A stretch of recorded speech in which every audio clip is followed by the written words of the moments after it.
Ladies and gentlemen, here to open WrestleMania with his own personal anthem, Aiden English. I have been pushed around for far too long, and now at WrestleMania you will hear my song. On the grand stage, it's Aiden's time to shine. This is my moment, and now is my time. Wait a minute. What is going on here?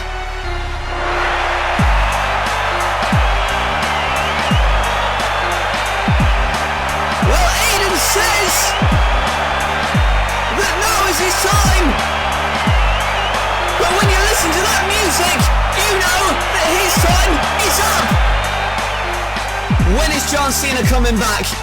Is John Cena ever coming back? Do you know what? Trust me guys, I listened, and it's WrestleMania after all, but it's John Cena, and he has saved us all from that horrific opening song.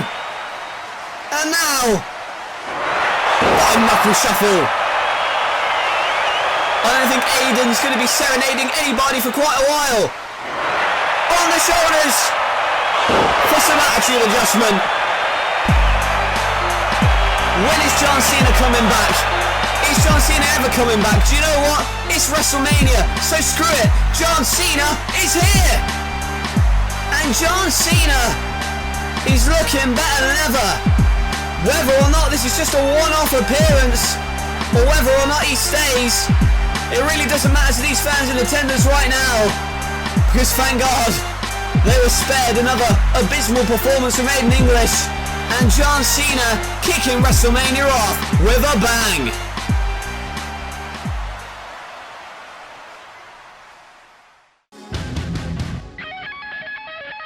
Have you ever experienced that one moment?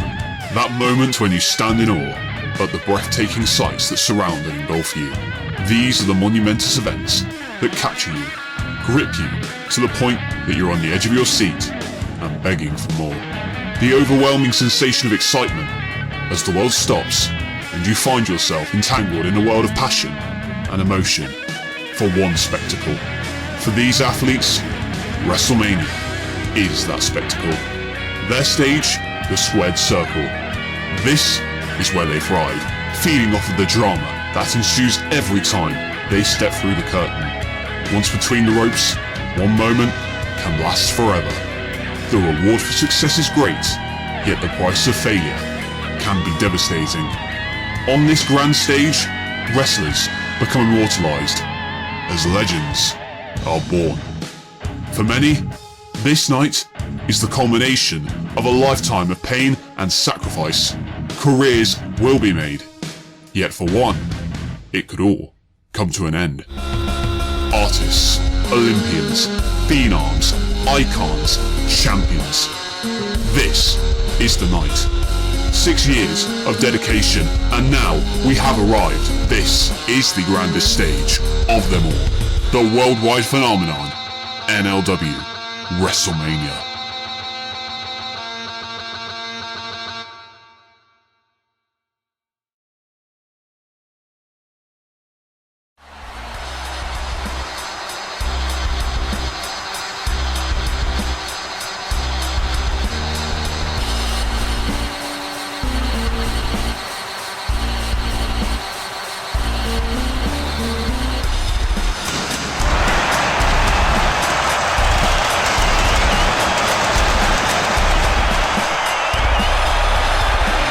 Welcome, everybody, to the worldwide phenomenon. 6 years of hard work, dedication, and now we have arrived at our biggest show in NLW history. This is NLW WrestleMania 3. Whether it's the end or the beginning of a new chapter, I don't know, but we're gonna go and start with a bang with this, the Money in the Bank ladder match. You see the briefcase hanging high above the ring, and in case you're unaware, it should also be mentioned that earlier this week, Wade Barrett suffered an injury setback, which means he is not able to compete here tonight. But we don't know if there's going to be a replacement, or if it's just going to be the 7 men. Nevertheless, here comes the first participant, and I don't know how anybody in this matchup is going to be able to stop this man. He is the monster among men, Braun Strowman. We've not seen anybody who is as physically dominant as he has been. And he enters this Money in the Bank match looking for a world title opportunity. But here's a man who's been destined for greatness since he stepped foot in this company. He has a tremendous upside, the Scotsman, Drew Galloway. Galloway, of course, from the Metal brand, hasn't had much success as of yet. However, a crucial victory in a Money in the Bank qualifying match means he has the chance to leave WrestleMania with a world title match. And well, you want to talk about championships. This man is already the current X Division champion. However, he's left that belt in the back because this is about much more. It's about a world title opportunity, and Adam Cole knows that this could be the launching pad for him to become a major player like he is already in the X Division. And well, nobody seems to want to get in the ring with Braun at the moment. And here comes somebody with some superhero agility. This is the man the gravity forgot from Newcastle upon Tyne. This is Neville. And you have never seen anybody with the athletic skill and the high-flying ability that Neville has. And he has the opportunity to show that off in this Money in the Bank ladder match. And well, I said that there wasn't going to be many men who could match up to the dominance of Braun Strowman. Well, if anybody can, I guess this guy can. Big E. This is a guy who's gone toe-to-toe with The Undertaker and beaten him. So don't get anything wrong. He is a dominant individual as well, and possibly can take the fight to Braun in this match. And, well, you have to get high up that ladder to grab the briefcase, and nobody in this match is probably going to get higher than RVD. And look at Braun standing alone in the ring. Nobody wants to go in there and face up to him at the moment, but the whole effing show certainly a favourite in this matchup. And well, here's a guy who only just qualified for Money in the Bank, and you can hear the ovation he's getting. That's because this past week Dean Ambrose actually defeated Braun Strowman in a street fight to qualify. And Braun saying to Dean, bring it on. However, let's mention that all of the rest of the Money in the Bank participants climbed onto Strowman, and well, Strowman now and Dean in the ring. I guess we're gonna... Wait a minute, what's this?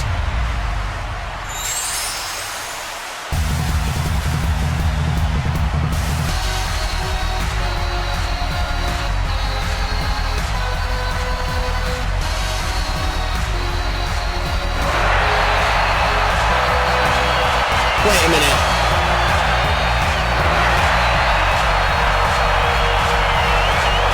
Are you kidding me?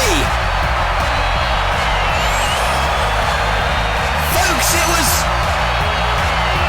I mentioned earlier that Wade Barrett had been taken out with injury, and I thought we were just going to have 7 guys in this Money in the Bank match. But I guess that management has found a replacement.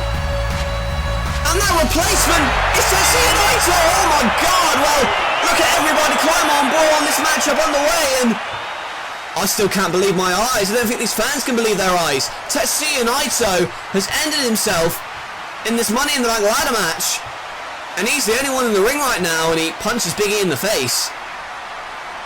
I just can't believe it. And here he is.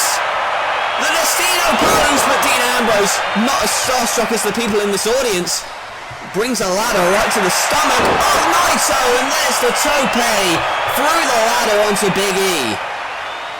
Ambrose with a suicide dive, and what is Van Dam planning now? He's lent the ladder on these ropes.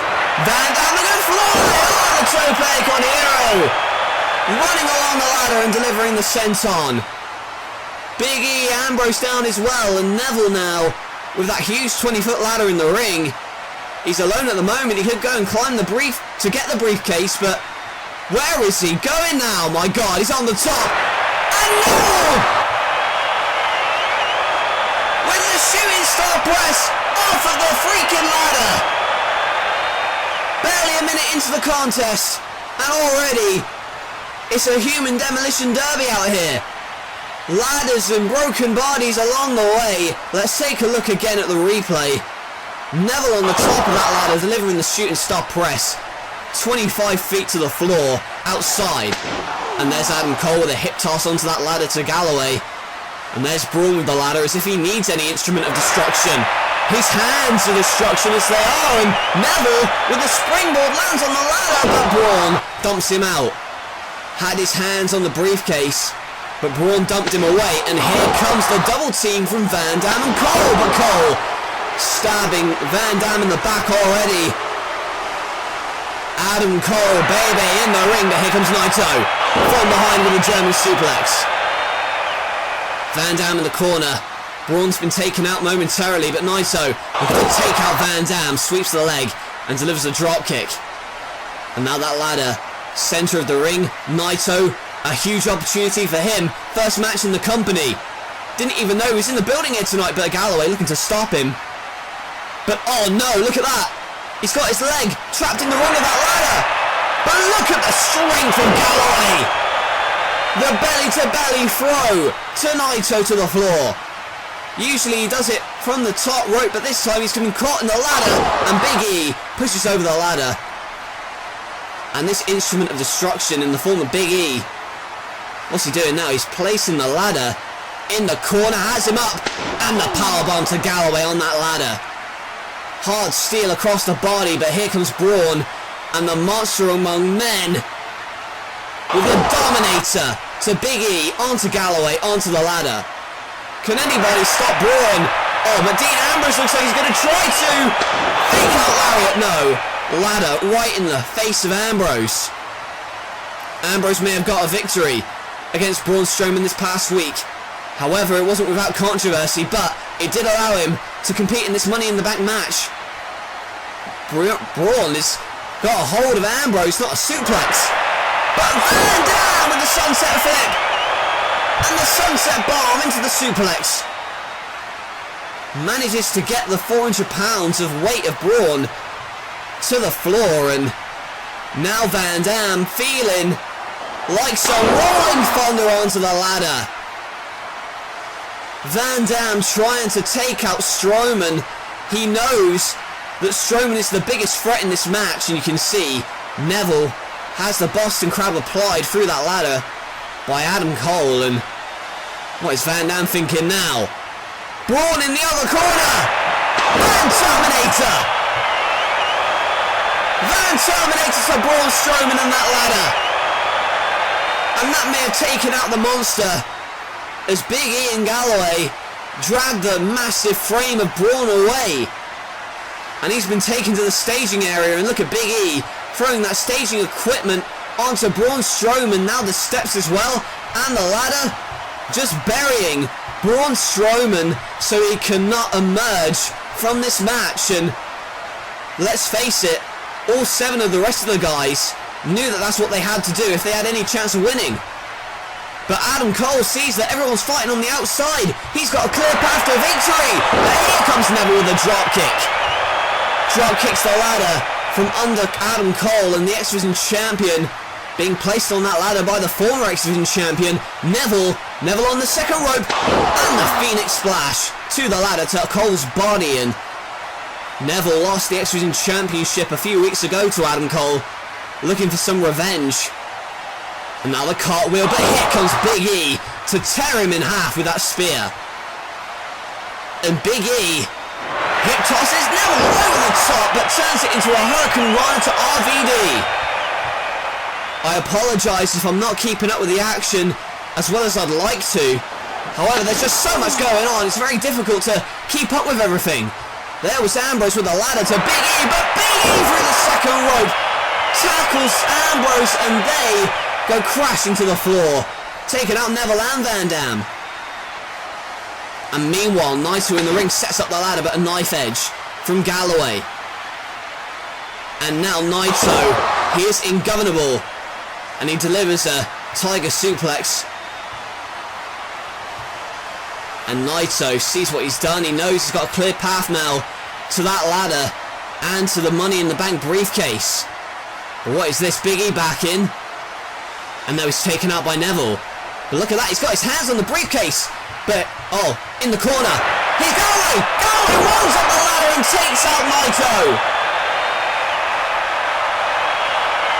Running along the ladder and delivers the lariat, taking out Naito. And he's been taken out. Meanwhile, X-Division Champion Adam Cole looking to climb the ladder. Galloway may have taken himself out. But Van Dam comes back in, he sets up a ladder. He's resting on that other ladder and now he's got a platform of which to climb up. Van Dam so close to that briefcase, he's got a hold of it, but Cole with a shot to the ribs. Van Dam close. Adam Cole though stops him and that ladder precarious. Oh, what the hell's this? Oh my god! Panama Sunrise, that flipping pile driver onto that ladder. Both men go crashing through. Van Dam got spiked. Literally spiked. Look at this again. Panama Sunrise through the ladder, off the top. No doubt, Adam Cole has taken Van Dam out of this match. We're going to have to get the doctors to check on him. We knew that there was going to be broken bodies along the way, but now Big E looking to stop Adam Cole. Climbs up that ladder. Van Dam taken out, and oh, look at this. My God, big ending from the top of the ladder. You can tell how much Money in the Bank means. It means a guaranteed shot at a world title. Essentially means you're in line for a title match. And there is the claim or kick from Galloway, I should say, that it basically guarantees you a future championship reign. Let's face it, it worked for AJ Styles and he cemented himself as the greatest NLW World Champion perhaps in history. And that all started with Money in the Bank. But Neville with a kick to Drew Galloway. Galloway in the centre of the ring. You're not going to get the briefcase from there, Neville. And my God! Red arrow! Red arrow from the top of the ladder. Look at the balance, the poise, the perfection in which he hit that red arrow. It's difficult alone, hitting it from the top rope, let alone from the top of a ladder. Look at this again. It's a thing of beauty. And that may be the highlight of this match so far, and that is saying something. Poor Van Dam's been taken out. I think Galloway may have been taken out, but there's a tornado DDT onto the ladder to Ambrose, and where is Naito going now? On that top rope. Naito! Oh my God! So many rotations, but all he got was ladder. The Stardust Press misses for Naito as Ambrose goes to the top. He has an opportunity to win this, but here comes Big E. Big E still in the fight. Punches Ambrose, tries to get him down. But they're both on... Oh, but Naito back up. Naito back up. And pushes the ladder over. Big E and Dean Ambrose come crashing to the floor. And that was not a good landing, but Neville still in this fight. And Neville springboards to the ladder just in time. Stopping Naito from getting the briefcase. But Neville in trouble. And oh, for the love of God, a Destino! Destino from the top of the ladder. This crowd is on their feet. They are going ballistic for the effort that these 8 gladiators are putting on. And this is only the first match of WrestleMania, folks. It's just going to get more crazy from here. And look at that, the Destino from the top of the ladder. And now add Neville to that list of men who's probably going to the emergency room after this match. But a shining wizard to Naito. That took a lot out of Naito as well. And now Adam Cole. Adam Cole, he's climbing the ladder. He's going to get the briefcase, but... Oh my God, he's back. man under anything you like, but he will get up and he will keep fighting as Braun Strowman re-enters the mix. A power slam. And for the love of God, have you ever seen a 400-pound man deliver a missile dropkick the way Braun Strowman just did?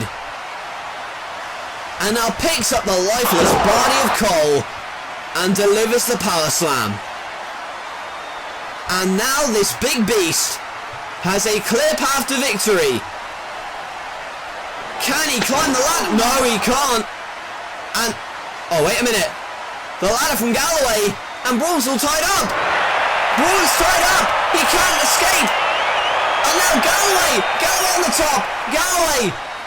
His hand is on the briefcase. But Braun Strowman gets himself free. Just about in the nick of time. Oh my God.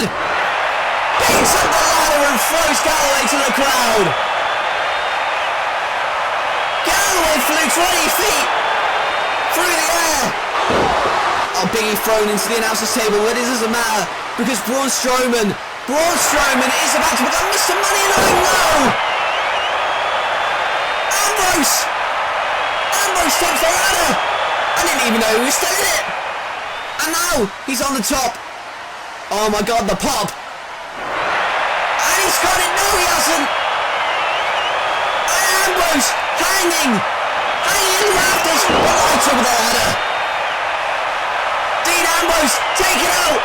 Dean Ambrose, take it out by Naito. He's got his hands on it. Oh, Naito. Tetsuya Naito is Mr. Money in the Bank. Oh my God, what a match. Naito. We did not know he was even going to compete in this match, but when a door closes for Wade Barrett, who unfortunately got injured, another door opens, and it opened for Naito. Well, look at the closing moments. Galloway flew through the air, Braun the strength to pick up the ladder and throw him, and then he looked like he had his hands on the briefcase. Ambrose tipped it over, and then when he thought he'd won it, Naito took the ladder from underneath him and then hit Ambrose, who came crashing down. Look at this. It looks like they've all been involved in a major car wreck, as it looks like, and now I can officially say that Naito is Money. And look at that, just doesn't care. He just throws the briefcase, and now look at that. I mean, that's a little bit disrespectful after everything these men have gone through for Naito to just kick the case around, but does he care? I'll tell you what, he does not care. All he cares about is becoming world champion. And now, with that briefcase, he has that opportunity.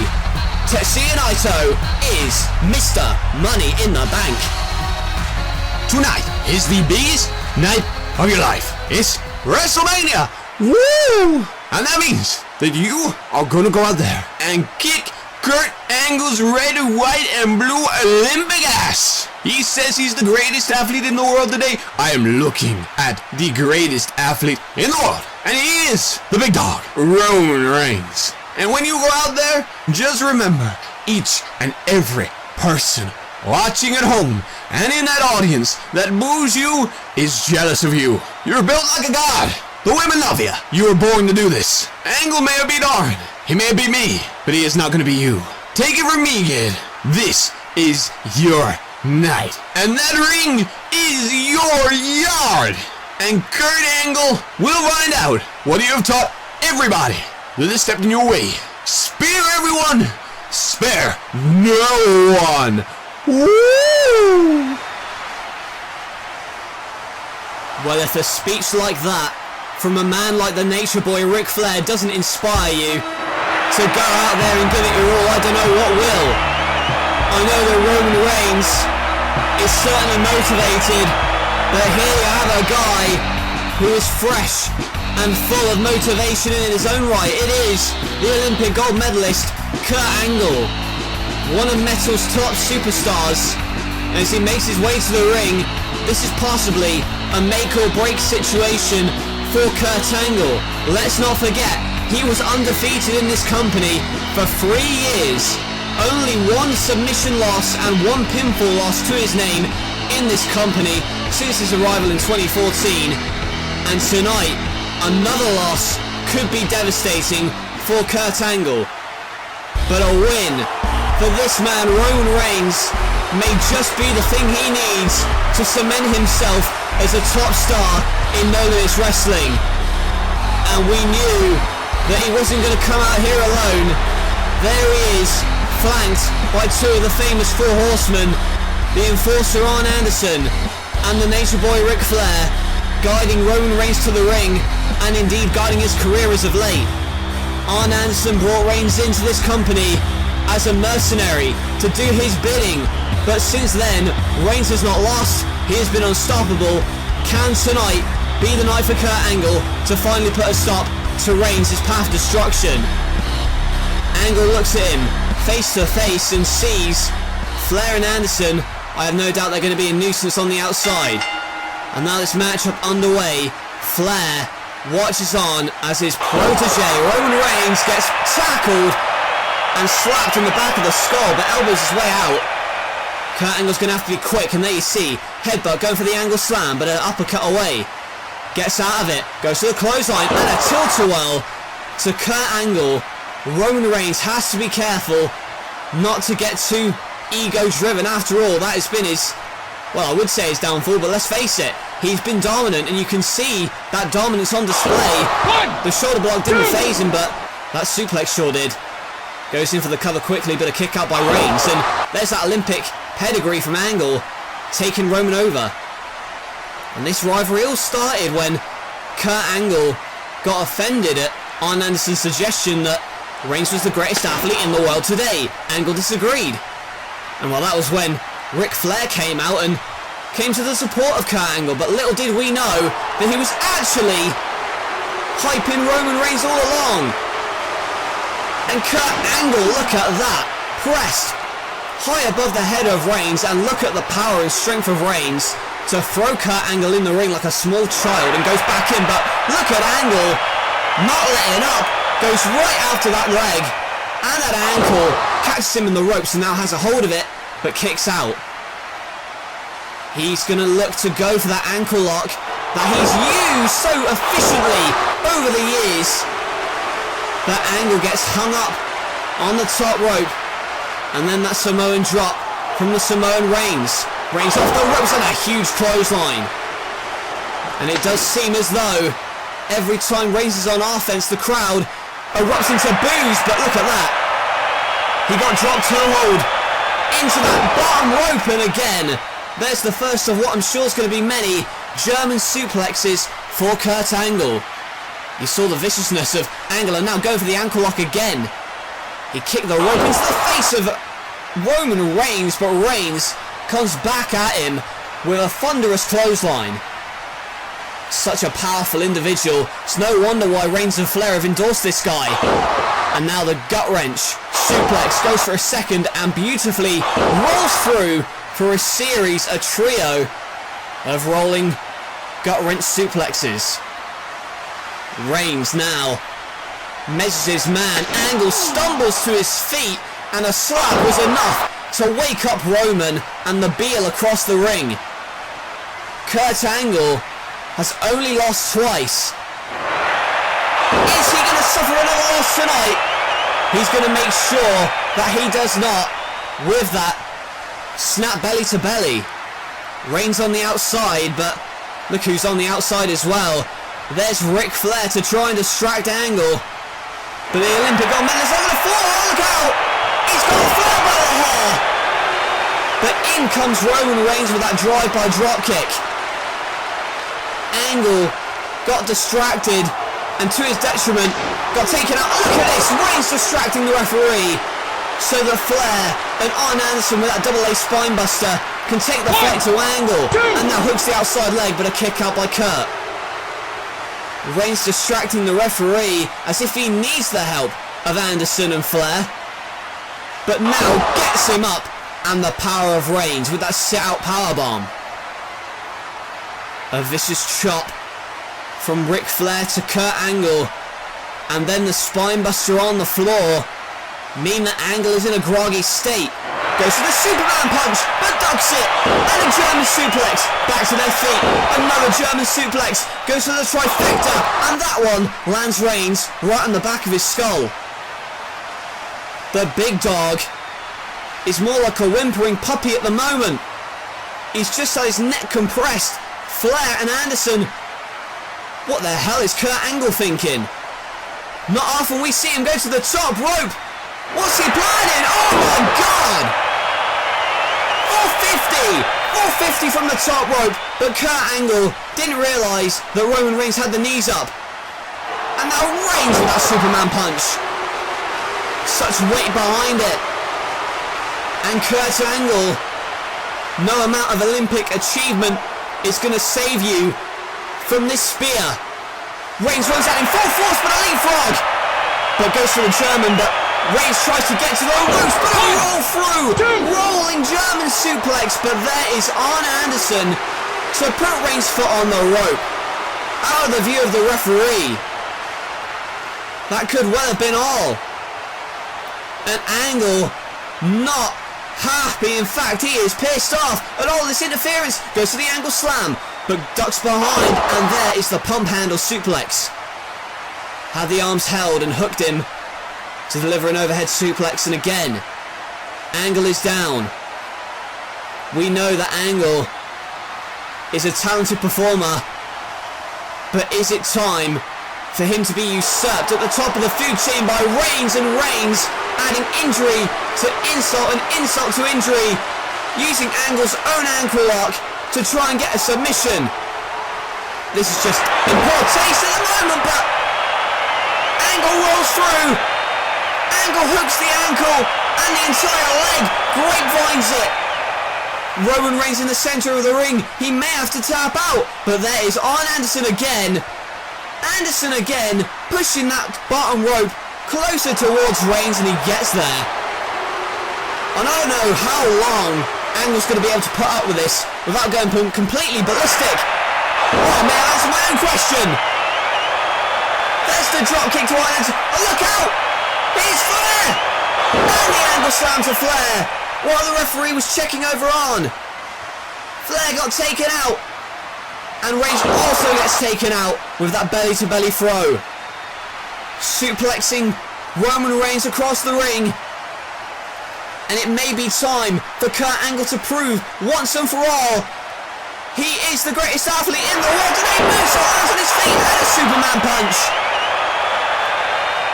Roman Reigns moves out of the way of the moonsault, delivers a Superman punch, and now one spear, and it may be all. Angle is groggy. Runs out for the spear, no! A sunset bomb, sunset flip, and rolls through into the ankle lock. But Reigns is close to the ropes. But he's also close to tapping. So close. Is he going to get his hand on the bottom rope? No, he's not. Angle grapevines the leg. Centre of the ring. Wrenches on that ankle. He tapped out Flair. He beat Anderson, and now he is beaten. The big dog. Kurt Angle defeats Roman Reigns and makes him submit. He's the first man to have defeated Roman Reigns and his company thus far, and he did it on the grandest stage possible here at WrestleMania. Take a look at the replay of the closing moments. Landed on his feet from the moonsault but got caught with the Superman punch. Then Reigns went for the spear, but Angle had it scouted. Delivered the sunset flip, rolled through into that ankle lock, and then grapevine the leg to ensure a victory. Well, we doubted and questioned whether Kurt Angle was done. A series of defeats to Daniel Bryan and Kevin Owens may have taken the momentum out of him, but a victory here tonight is oh my god. And Flair pushing Roman Reigns. Well, Flair is obviously livid that Reigns wasn't able to defeat Kurt Angle here tonight, and I'm trying to calm him down, but Reigns isn't calm. Reigns just speared the holy hell out of both Arn Anderson and the Nature Boy Ric Flair. Well, the cracks are appearing in the foundation of that alliance, but the story here is that Olympic gold medalist is back on form. Kurt Angle with the victory. Well, folks, coming up next, it is a battle between a man who strikes fear into the hearts of every man except one who has zero fear. Cero Miedo Pentagon Jr. takes on the Phenom, The Undertaker, in a cracking matchup. However, let us not forget what happened several months ago when Pentagon Jr. took The Undertaker and drove him off the stage with a package pile driver after he had already broken his arm. Tonight, The Undertaker steps foot in the ring for the first time in one-on-one competition since that matchup with Pentagon ended prematurely on episode 56. In fact, it was an open challenge from The Undertaker to anybody in the back. Pentagon accepted, and that means we have this matchup here tonight as a result of Pentagon breaking the arm of The Undertaker. But all of the mind games, including coming out in a casket, all of the mind games including coming out and breaking the arm of Aiden English, all of that now means that Pentagon has to look eye to eye with what could be the devil himself. And The Undertaker marches to the ring, and I mean he marches with a purpose. The Undertaker nearly had his career ended by Pentagon following the package pile driver off the stage through a table. They have not come into contact with one another since then, physically. However, last week, The Undertaker nearly set Pentagon on fire, fanning the flames as Pentagon tried to make his way to the ring. But that was then, and this is now. And the matchup gets underway. Pentagon backs up into the corner. Undertaker misses though, and what a shot by Pentagon, trying to make up for the size disadvantage. But here comes The Undertaker with a flurry. Shots in the corner, but Pentagon scoops out of it. And then the Insiguri now going to pick him up, maybe going to go for the package pile driver, but backdropped, and now Gorilla Press.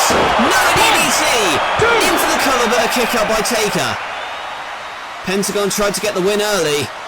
It's not impossible to defeat Undertaker at WrestleMania. It's just one of those difficult things you can do. There's a boot by Taker. Runs in the corner but misses Pentagon. Boots into the corner instead, and there is the lung blower, driving the air out of the back of Undertaker. And now look at him on the floor kneeling, but that kick sends him down again, and now again, look at this. Trying to break down The Undertaker, cutting him down to Pentagon's size with that leg hold, but a kick out. Now Undertaker back on his feet, the bear hug applied. The Undertaker has it wrenched in, driving Pentagon into the corner now, and a corner smash. Snake Eyes now goes off the ropes with a big boot, but Pentagon meets him with a drop kick. He has scouted him extremely well thus far. And where is he going now? Running off the ropes. Pentagon, a hot sprint, and the Topecon Hero. Topecon Hero wipes out the Phenom. And Pentagon truly has zero fear. He is pulling out all the stops in an effort to take down the Phenom here tonight. Take a look at this again. Such velocity. And that snapping motion to dive over the top rope onto Taker. And now he's on that step, dives at him, but Taker catches the frame of Pentagon and drives him spine first into the ring post. And now an elbow to the bridge of that mask. And the leg drop. Vintage Undertaker comes back in the ring with a leg drop. And it was several months ago. The Undertaker, at that time the American Badass, left NLW for what seemed like an extended period of time, but he came back. And there you saw he went for old school. But Pentagon, with the arm drag, drags him off the apron again, working on that arm. wrenches it back and kicks it as well. He's going to want to break the arm of Undertaker again with that patented arm-breaking maneuver, and going to now wrap it around the ring post. He knows what he's doing, and he's doing it effectively here. Again working on the arm. Legs wrapped around it in the corner, across the ropes, and lets go of the hold at the count of 5. But now the Undertaker is in a bad way. That huge frame of the Undertaker's wrapped up in the ropes. Pentagon can do what he likes, but Undertaker gets himself free. Big boot. And now gonna go for the chokeslam. Hoists him up again. Look at that. Slick reversal. Hurricane Rana into the arm drag, and then he's got the armbar. The Undertaker doing all he can to try and block it, including trying to reverse the pressure. Can he get out of it? Yes, he can. An incredible amount of power to drive Pentagon to the canvas. But the damage has already been done on that arm, and Pentagon knows that. Undertaker gingerly walks over, but that is not good for the arm. Misses Pentagon and drives himself shoulder first into the ring post, and then the lung blower again. All of the wind knocked out of the dead man, but the springboard caught with a chokeslam though. Gets free, and now runs at him, but here comes the triangle, and an act of desperation with this triangle choke. Many men have fallen to this. Is Pentagon going to be the next? No, he rolls into a cover, but that was enough to get himself free, but got clotheslined over the top with such force. Pentagon taken out, and what is the Undertaker thinking here? He's looking back and forth, and oh no, oh my god, no, 300 pounds, runs through the air, and the Undertaker risking life and limb to fly over the top rope. And if you're Pentagon, the last thing you want to see is 300 pounds of muscle flying at you through the air. Take a look at this again. Undertaker knows that Pentagon has weakened that arm severely to a point where he needs to do whatever he can to get back in the match, and he did just that. And now look at this. Throttles him by the throat. He's on the other side, and good grief. With what little strength he had left, the chokeslam from outside to win, but a kick out by Pentagon. Pentagon Jr. had momentum in his favour until that dive from the Undertaker. And now gonna go for his last ride maybe, but he doesn't have enough strength in that arm. Didn't have the strength in the arm, and Pentagon capitalised with the wheelbarrow facebuster, and now picks him up. Oh my god, vertebreaker! Drops him right on his neck, but a kick out by Taker. That vertebreaker driving all of the weight of Undertaker onto his head. And now gonna go for that arm break. Gonna break the arm for a second time, but a punch out. Punches his way out of that manoeuvre. And Undertaker back to his feet. Pentagon runs off the ropes. Went for a flipping Hurricane Rana of some sort. And the Undertaker had the strength to catch it, but you can see that last ride took a lot out of the Undertaker. And he's trying to shake it off as best he can. Misses the clothesline, and there comes Undertaker with a flying clothesline. Pentagon narrowly avoided the tombstone, and then Undertaker missed the clothesline, but Pentagon back to his feet, and the sling blade following the super kick. So quick is Pentagon that he's going to try and break the arm already, but kips up to his feet. Roof springboard, no, my god, he's caught him. Caught him into the tombstone maybe, but Pentagon fights it, and the tombstone of his own. One hand in for the cover, but a kick out. Pentagon used Undertaker's own tombstone pile driver to try and put him away, but alas, it wasn't to be that time. Undertaker down. Pentagon senses the end may be near, but he sits up Undertaker sits up, no chokeslam though. Now going to go for the package pile driver, but lands on his feet. And that's on a DDT. But turned around and caught into a tombstone pile driver. That is all she wrote, and the Undertaker has defeated the man with zero fear. What an incredible match. So fast paced, it was difficult to call at times. But no amount of offense could prevent the Undertaker from winning here tonight. But I will say something for Pentagon Jr.'s efforts. I don't think anybody has taken the fight to Undertaker ever before in NLW like he did here tonight. But that was the downfall of Pentagon.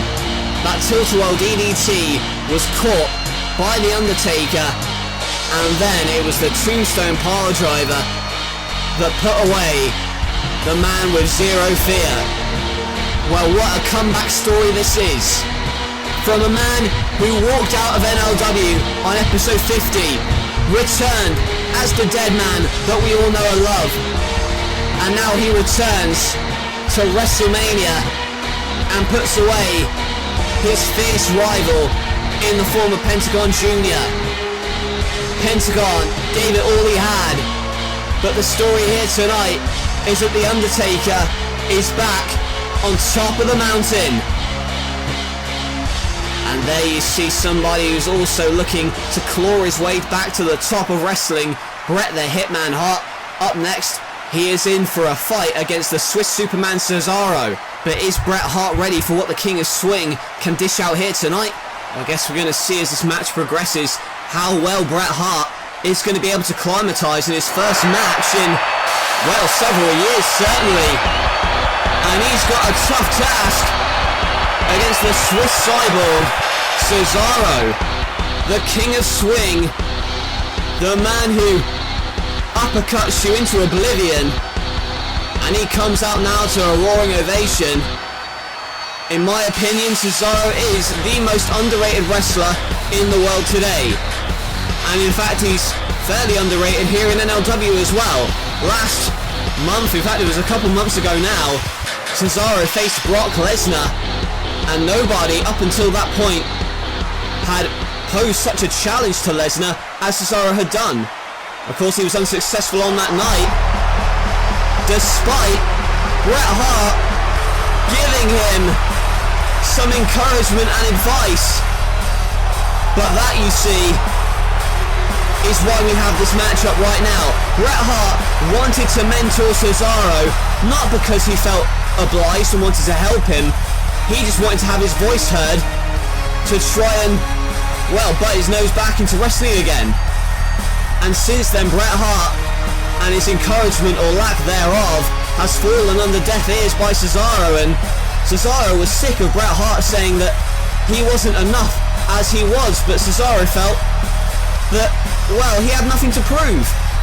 Bret Hart disagreed, and, well, he wanted to be his mentor, and now he's his enemy. We've heard what they've had to say in separate interviews, and now the matchup gets underway. Ducks underneath. One of the best technical wrestlers of all time going up against the King of Swing, Cesaro, and now there you see the first of what I'm going to be many uppercuts in this matchup, and Bret Hart backing off now, and the Hitman tries to find solace in the ropes, and Cesaro asking the ref what's going on, but Bret Hart, the crafty veteran, with a drop kick, the cover and a kick out.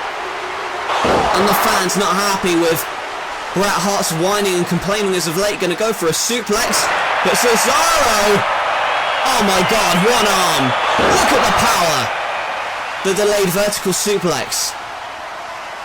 Bret Hart, a multiple time champion, one of the best technical wrestlers of all time, as I said, and that is why, counters the uppercut into a backslide, and now going to punch his way into Cesaro, driving that boot and grazing it across the face of Cesaro. Now he's on the apron and stomps him again. Cesaro on the outside and throws him into the ring post, and then a neck breaker on the floor. And for somebody who claims to be the best technical wrestler of all time, he certainly employs a lot of dirty tactics, like dragging him to the outside and throwing him into the ring post. and comes off of Bret's rope with the elbow to the back of the skull. And of course it is coined Bret's rope because, well, it does the most damage without doing as much damage to yourself. And now going to work over the leg of Cesaro, going to wear him down for the sharpshooter, which, as we know, Cesaro has employed in recent matches. There's the backbreaker to Cesaro. Again, going to wear him down to the point where he'll be susceptible to the sharpshooter. And look at that. Kicks out Cesaro's leg from underneath him. He is wrestling this matchup at his own pace, and it is working effectively so far. But there you see him go driving into the turnbuckles and the uppercut to the back of the skull. Cesaro ran, I should say Bret ran at full force into the turnbuckles, but nobody was home, and then got stomped in by Cesaro, and he's holding that leg. It's a sore point, and now you see that moment of hesitation cost Cesaro. Got hacked out of the leg, then got it wrapped around the ring post, and now the figure four. Figure four around the ring post. And the referee going to make him stop it at 5, but Bret Hart, relentless so far. Finally breaks the hold. But the damage has been done. Last week it was a double team assault by the Hart Foundation of Bret and Jim Neidhart, but Cesaro manages to kick away from the sharpshooter. Now Bret's on the apron, and I have it on good authority that Jim Neidhart is not in the building here tonight. So Cesaro doesn't have to worry about that, but Bret on the top rope gets drop kicked by Cesaro. Such athletic ability, the height of that drop kick. Bret still on the apron. Cesaro springs to him, and my God, what a suplex! What strength to lift him over and plant him in the middle of the ring. But that had to take a hell of a lot out of Cesaro, his back and his legs. We'll take a look at the replay again. They're out of frame, and then suddenly, from a deadlift position, a deadlift suplex from the outside to inside. This first match for Bret Hart in NLW. And there he tries to get back into the contest, dives at him with a crossbody. And again, the strength of Cesaro to catch him with a tilt-12 spinebuster. And now the crossface. Crossface applied, and Bret tries to get out of it, and he does with the arm lock, but Cesaro right back at him, wrenching on the crossface. Bret in the centre of the ring. Cesaro wrenches on it, but he gets to the ropes. Gets a leg out. Great ring presence from Bret. He's faced the likes of Randy Savage. He's faced the likes of Hulk Hogan, Sting, numerous others, and you can see Cesaro tried to lift him with the swing, but didn't have the strength in his legs, and there's the roll up, and now the sharpshooter. Sharpshooter applied. And a great transition into Bret's own sharpshooter. Cesaro, can he make it to the ropes? Yes, he does. In the nick of time as well. The pressure on the back, though, has already worn down Cesaro to a point where Bret could easily lock in the sharpshooter again, and it could very well be over. But instead opts to plant him on the top rope. Oh, and this may be it. This may be the catalyst for Bret Hart, going for a suplex. Tries to lift him, but Cesaro with the power. The gutbuster from the top. Bret is down in the centre of the ring. But Cesaro standing on top. What's he doing now? Oh my God, transitions into the swing. That spring from the top rope into the uppercut. Usually he does it from the second rope, but this time he did it from the top rope and then transitioned into the spring, and now he has the strength to apply the Cesaro swing. It's seemingly never ending for Bret. And now there is Cesaro's own sharpshooter. Originally a tribute to Bret Hart. Now he does it to spite him. Bret's so close to the ropes, but Cesaro Goes to the centre, but you can tell the pain it's causing. And now he collapses because those legs can't hold him. The legs can't hold him. And Bret countered the sharpshooter. Very rarely do you see somebody count the sharpshooter, but Bret knows how to very well, but Cesaro turns it. Bret, though, remains on his feet. Oh my good grief. Pops up the 230-pound frame of Bret into the uppercut. And Cesaro measures his man. Bret in the corner, running uppercut with such force. Now going for that Gotch neutralizer to put it away, but a backdrop. But it gets turned into a sunset flip cover, and now Bret reverses the pressure. Goes for the sharpshooter, he's trying to lock it in, but again that leg strength of Cesaro with the DDT. And he twerks his head. Goes for the neutralizer, no, an elbow out. And that snap suplex. Bret's employed as many offenses as he can. Cesaro though, looking at the Cesaro swing. But Bret turns it around. Oh, referee! Referee's got hold of the ropes. But Cesaro kicks out.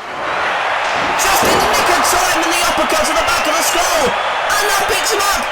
And the Gotch neutralizer. 2, 3. Gotch neutralizer does it. Cesaro picks up the victory over the Hitman. An incredible match of counter hold after counter hold, technical reversal after technical reversal, the power of Cesaro in fact, and the technical prowess of Bret Hart make for an incredible contest. Well, look at the closing stages of this. Cesaro looked for the sharpshooter or the swing, but Bret turned it around. He held the rope out of sight of the referee. Then it was the uppercut to the back of the skull and the Gotch neutralizer, which put it away for Cesaro. We wondered how Bret Hart was going to fare against somebody who was going in, consistently putting on great performances that Cesaro was giving, and well, we found out here tonight that Bret Hart, he didn't show any ring rust here tonight, but at the end of the day, Cesaro proved perhaps that he isn't the most underrated wrestler in the world, that he is ready perhaps for a main event push, especially after a win against a legend like Bret Hitman Hart. Cesaro, with the biggest win of his NLW career, gets the victory over the Hitman.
Undoubtedly one of the greatest to ever step foot in an NLW ring.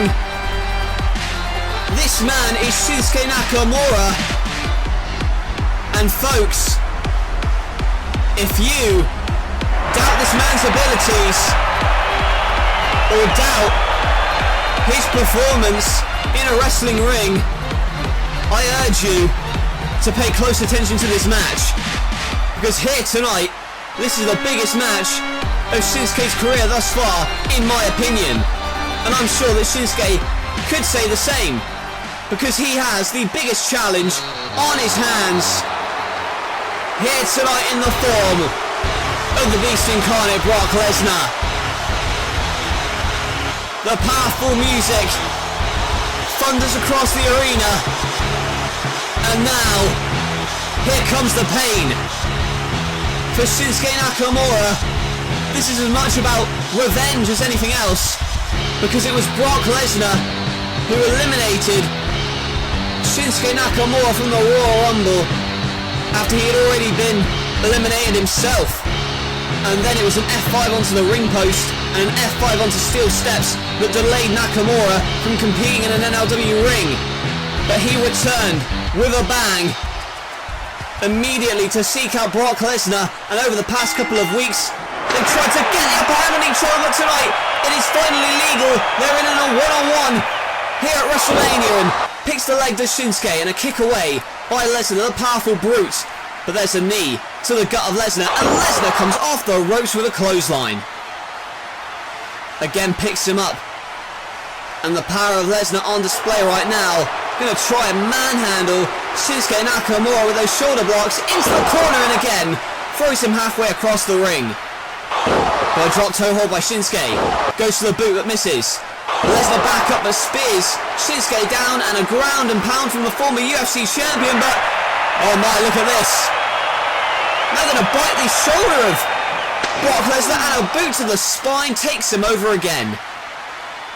Nakamura, as we said, debuted in the Royal Rumble, had a great showing until Lesnar ruined his dream of going to WrestleMania to fight the champion. And again off the ropes, but Lesnar with the power, and the shoulder block sends Shinsuke down. Measures his man, but a drop toe hold again by Shinsuke into that buckle, and now stomping him in the corner. And it's time for some good vibrations, but Lesnar has the foothold. He's got hold of the foot, and look at this now. Head and arm suplex. Shinsuke's never been manhandled by a man like Brock Lesnar, I can tell you that for sure. And although Lesnar is known for his UFC style, Shinsuke also has a great MMA background, and you see it there with the knee to the stomach. Manages to move out of the way of a charging beast. And on the apron there's the knee to the side of the skull. And that hard head of Lesnar had to be affected by that negatively. And again that knee, draping Lesnar across the apron, and a sickening impact. Both men back in the snapmare, and again with a knee to the skull, in for the cover, but that's not going to do it, I'm sure, as Lesnar kicks out, barely a 2 count. But Shinsuke's doing the right thing here. He's keeping the beast grounded, he's not letting him get up any time at all, and again a series of shots. Lesnar misses the last one, and the backstabber from Shinsuke, the knees driven into the spine, and that is going to have to wind Lesnar significantly here. And go for the reverse exploder, but look at Lesnar, lands on his feet and delivers the first of what I'm sure is going to be many German suplexes. There aren't many men who are 300 pound plus who are going to be able to land on their feet like Lesnar just did, and there is a knee right out of the playbook of Shinsuke Nakamura, and the power of Lesnar. Gorilla press into the power slam. That did a number on Shinsuke's spine. And again picks him up by the waist in a German to the top rope, to the top turnbuckle again, stamping on the back, and just kicks Shinsuke away. Such a lack of respect from Lesnar. Drives him spine first into the edge of the announce table. Oh no, not an F5 onto the ring post, that's what we saw at the Royal Rumble, but Shinsuke ducks it. Lesnar goes head first into the ring post, and a boot to the spine, which sends Lesnar face first into the post again. Lesnar back in. Shinsuke measures his man, runs at him, but a backdrop from Lesnar. Last week on NLW programming, Shinsuke Nakamura picked up a huge victory over CM Punk, and then Lesnar tried to do what he's doing now, pick the bones. But Shinsuke was having none of it. Lesnar avoided the Kinshasa on that night. Can he do the same here tonight? He's working effectively over Shinsuke's back and neck. The sleeper hold applied on the canvas. But both men back to their feet, and Shinsuke gets himself out of the predicament. Lesnar goes shoulder first into the ring post. And now here comes Shinsuke, series of shots and a boot to the chest. Runs off the ropes, but there's Lesnar to catch him with a belly to belly throw. Shinsuke almost clipped the ropes that time. And again picks up the limp, lifeless body of Shinsuke, and that time his legs did clip the rope. And Shinsuke, unfortunately, crumpled his head and neck. And a spine buster from the powerful Brock. I can't think of anybody in recent memory who has accomplished so much in such a short amount of time as soon as they debuted. Dan Lesnar. And Lesnar, look at that, he went from the second rope, but there was Shinsuke to deliver a kick. Brock back to his feet though, misses that one but connects with a roundhouse. The heel kick from Shinsuke, and well, I was saying about Brock accomplishing a lot early on in his career, you could say the same about Shinsuke Nakamura, winning the IWGP title at just 23 years old. And Lesnar now being rocked by a series of knees, but gets to the ropes before the armbar can be applied by Shinsuke. That doesn't matter, Nakamura has created an opportunity for himself here. Lesnar's down. Shinsuke goes for the Kinshasa, but no, goes for a German suplex, lands on his feet. And now the armbar. The armbar from Shinsuke Nakamura. And he's wrenching on it. But Lesnar, you can see him trying to maneuver his body weight so that the armbar can't be as effective as Shinsuke would like. And now the roller in for the 2 count, but a kick out by Lesnar. I should say by Shinsuke. Lesnar's the one on his feet right now. Boots himself out of that. Now he's on the top rope. A spear! A spear in midair, cutting Shinsuke in half. Thus far, Brock Lesnar seems to be the one in control for the most part. But where Shinsuke has been on offense, he has been impressive. Goes for a tiger suplex now, but elbows his way out of it. Goes for the clothesline in there. You see the snap German. So quick, so fast paced. There's a second. Shinsuke trying to hold on for the third, but cannot. And instead gets flipped over 180 degrees. And that German lands him right in his face.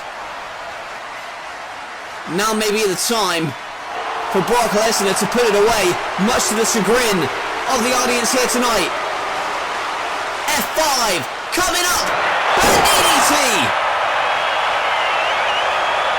A DDT reversal from Shinsuke Nakamura, and he manages to get himself out of the F5. Nobody in NLW has been able to pin Brock Lesnar fairly or cleanly since his debut. But Shinsuke could well be on his way to doing so, especially after that vicious roundhouse kick. Lesnar's been unstoppable, but can he be stopped tonight?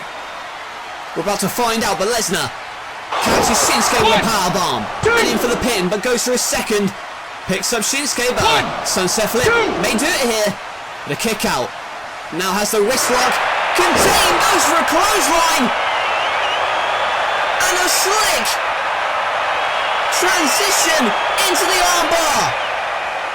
And it is applied, centre of the ring, wrenching on the arm of Brock Lesnar. That MMA training is taking it to Lesnar at the moment, but again tried to go for the pin, but Shinsuke had the wherewithal to keep his shoulders off the canvas, and Brock maneuvers his, oh my lord. Incredible power, but Shinsuke landed right on the top of his head. Lesnar's arm in tatters at the moment. Shinsuke's also in tatters. Goes for a clothesline, misses. And a reverse exploder from Shinsuke. But you can see in his eyes that glazed over look that counter out of the armbar has really dazed Shinsuke Nakamura. He landed right on the top of his head, but he may be punch drunk, but he's connecting with a vicious series of strikes. But again, that last one didn't connect, and instead Lesnar countered with the Kimura. Lesnar's Kimura, he's used effectively to break the arms of several wrestlers. And is he on his way to doing the same to Nakamura? Nakamura, though, gets to the ropes in nick of time. He's got a count of 5 to work with, and he finally lets go of the Kimura lock. Lesnar wondering now what steps he has to take to beat Shinsuke. He's on the apron and a headlock applied. And what the hell's this? Lesnar on the second rope, and oh, for the love of God! Oh, for God's sake! German suplex, deadlifting, in for the cover! But Shinsuke Nakamura kicks out. 2 7/8 though. An incredible display of strength from Brock Lesnar. A deadlift German suplex on the second rope. Shinsuke was basically hanging off the apron. And Lesnar manages to powerlift him for a German back into the ring. He may have kicked out the first time, but he's not kicking out a second if he hits this F5. But elbows his way out, and now triangle choke. But loses his grip. And, well, let's face it, he's so groggy at the moment that Michinoku driver barely had anything on it. But Shinsuke, he tries to find his foot, and it's beating, and there is the Kinshasa to the back of the skull, but a kick out by Lesnar. If that had been hit 5 minutes earlier, we would have been calling Shinsuke the winner, I guarantee it. But perhaps he didn't have enough on it, or maybe Lesnar's just that freaky. Maybe it's a little bit of both. We're going for the Kinshasa, no! On his shoulders, F5! 1, 2! F5 by Lesnar in his side. Oh, no, it's not. Shinsuke kicks out of the F5. And here in an LW, that is almost unheard of. How is Shinsuke Nakamura still in this fight? Well, he went for the Kinshasa, but Lesnar manages to scout it and hit an F5 and... oh, God, a vicious knee. Knee strike to the face.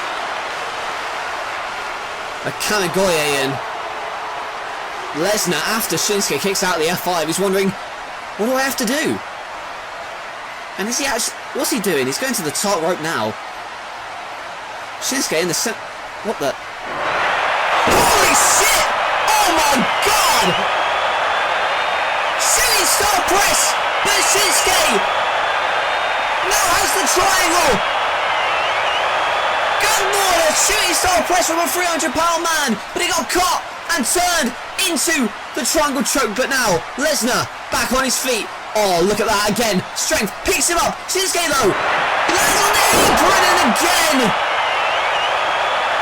a Kinshasa to the back of the head.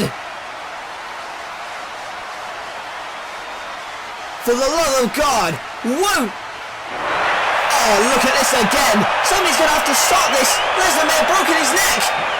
And a kick to the face after a series of stomps. Shinsuke in the corner.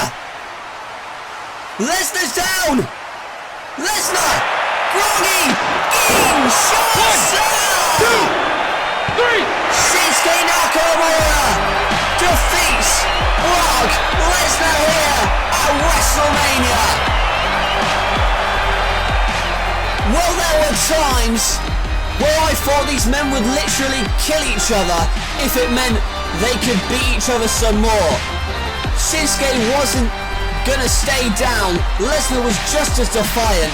But at the end of the match, we see who is stood on their feet in victory. Well, look at this again. I apologise for the language I used, but that's just a gut reaction when you see somebody hit a shooting star press, considering they're that size. But Shinsuke hung on in there. A Kinshasa to the back of the skull, and then one more for good measure. And that means that Lesnar has been defeated. The most decisive loss of Brock Lesnar's NLW career to date.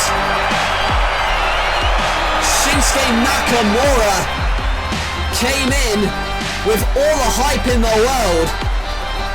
Many questioned whether he could actually live up to that hype. Well, we had our answer here tonight, and that match had to silence the critics. Shinsuke, could he possibly be the best in the world right now with a victory like that? It's hard to argue. Shinsuke Nakamura is victorious here tonight at WrestleMania. Well, folks, after an incredible match like that, we move on to another prestigious championship bout. This one for the women's title. we'll take you now to the highlights of the tournament which crowned a #1 contender for here tonight at WrestleMania. It was Sasha Banks who won the tournament, a victory in round 1 against Rosemary, and then went on to defeat Charlotte and Alexa Bliss in a triple threat semi-final match, and finally, in the final, beat Becky Lynch in another thrilling contest to win and become the #1 contender for Lita's title here tonight. And up next, it is Sasha versus Lita. And in that tournament footage you saw there, it's not as if Lita was just sitting back and waiting for this match at WrestleMania. No, in fact, over the past couple of weeks, she's defended that title successfully against both Emma and Becky Lynch, not to mention a whole host of others across her title reign. But does Sasha Banks have what it takes here tonight? Does she have what all of the women that Lita have faced before didn't have? We're going to find out here tonight. After all, we saw what Sasha Banks was all about when she won that women's title tournament to be crowned the #1 contender for here tonight. 3 matches, she won them all. In fact, she hasn't been beaten since she debuted here. And despite actually debuting to help Lita, how times have changed. Because friendship goes out of the window when you're challenging for the women's title on the grandest stage of them all. And as the challenger waits in the ring, here comes the champion. One of the most popular women's wrestlers in wrestling history. She is the women's champion. This is Lita. And she is actually, in many ways, a pioneer in women's wrestling.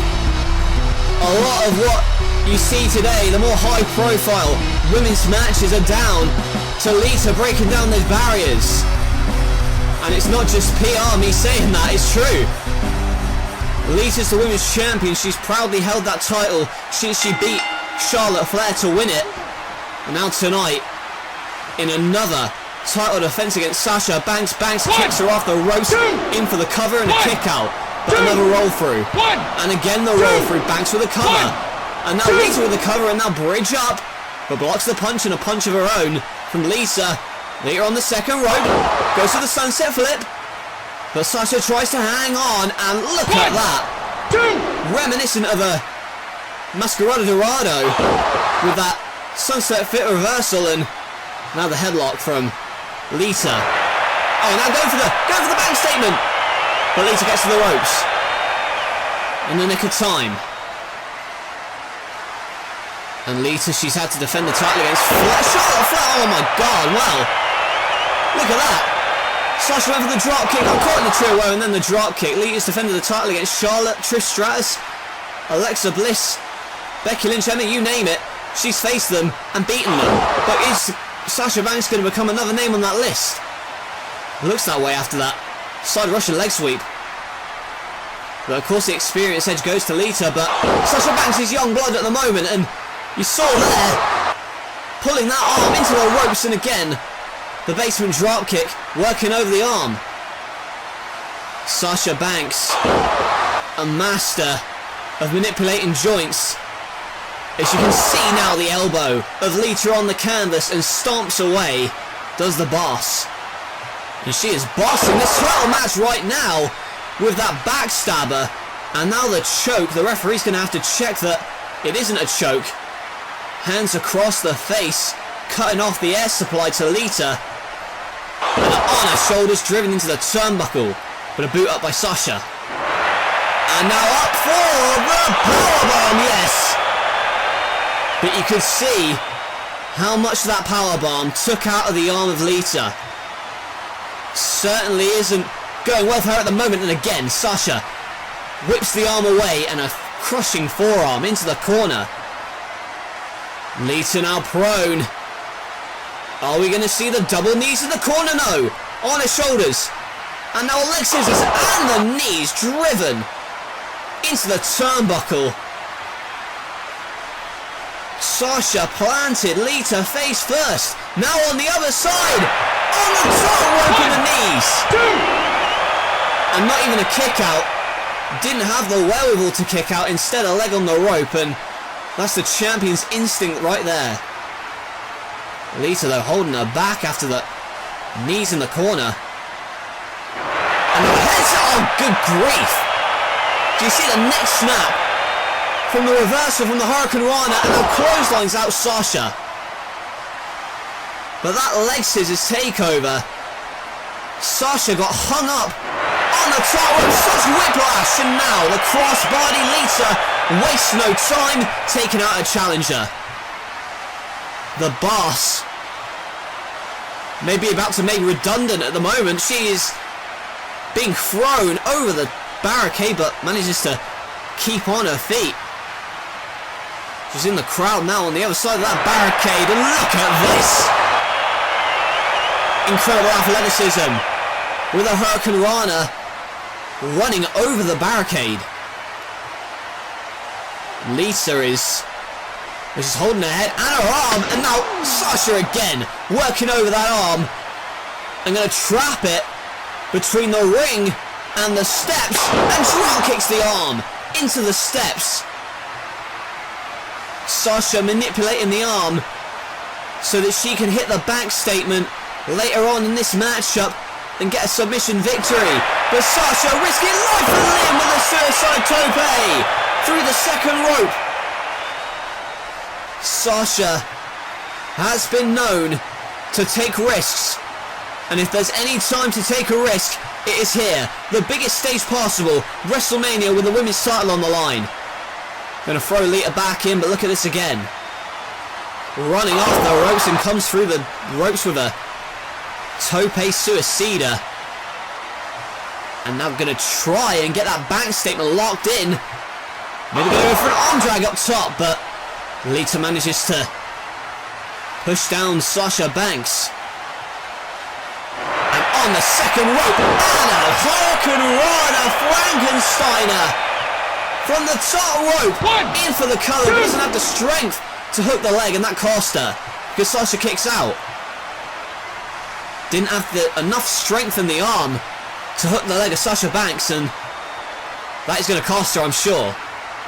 With one arm punching at Sasha, but still able to hit that Hurricane Rana off the ropes.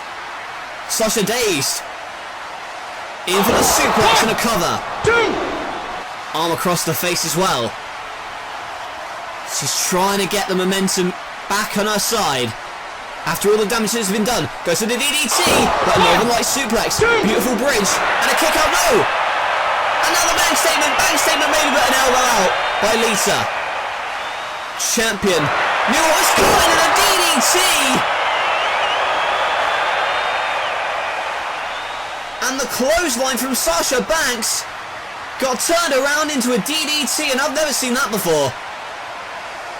And she is out. She's down for the count. Lita on the top rope. Moonsault. The same move. She used to win the women's title, but this time it was sent to a back statement. In the centre of the ring, wrenching on that head and neck. But she's losing her grip. Oh no, she's not. I spoke too soon. Hands clasped around the neck of Lita. But in for the cover. Sasha all tied up. And a kick out. That's all Lita could do in that predicament. Catches the boot. Oh, and a missile drop kick. Flipping Sasha Banks over 180 degrees and then delivering the missile drop kick. Lita goes to the top. Sasha is groggy. From the top, Lita Rana. Sasha taken for a ride. In her first women's title match, can Sasha do it? She was dazed by the Lita Rana, and now dropped her hold into the top turnbuckle. And the knees into the back. And the knees into the face. That's going to cause some bruising, no doubt. But Sasha, on the top rope. High risk, no reward. Misses the frog splash. The frog splash was ineffective. And Lita, taking advantage, wastes no time. On the top rope, no. Pushing down with the missile instead. Oh my lord, a reverse Frankensteiner.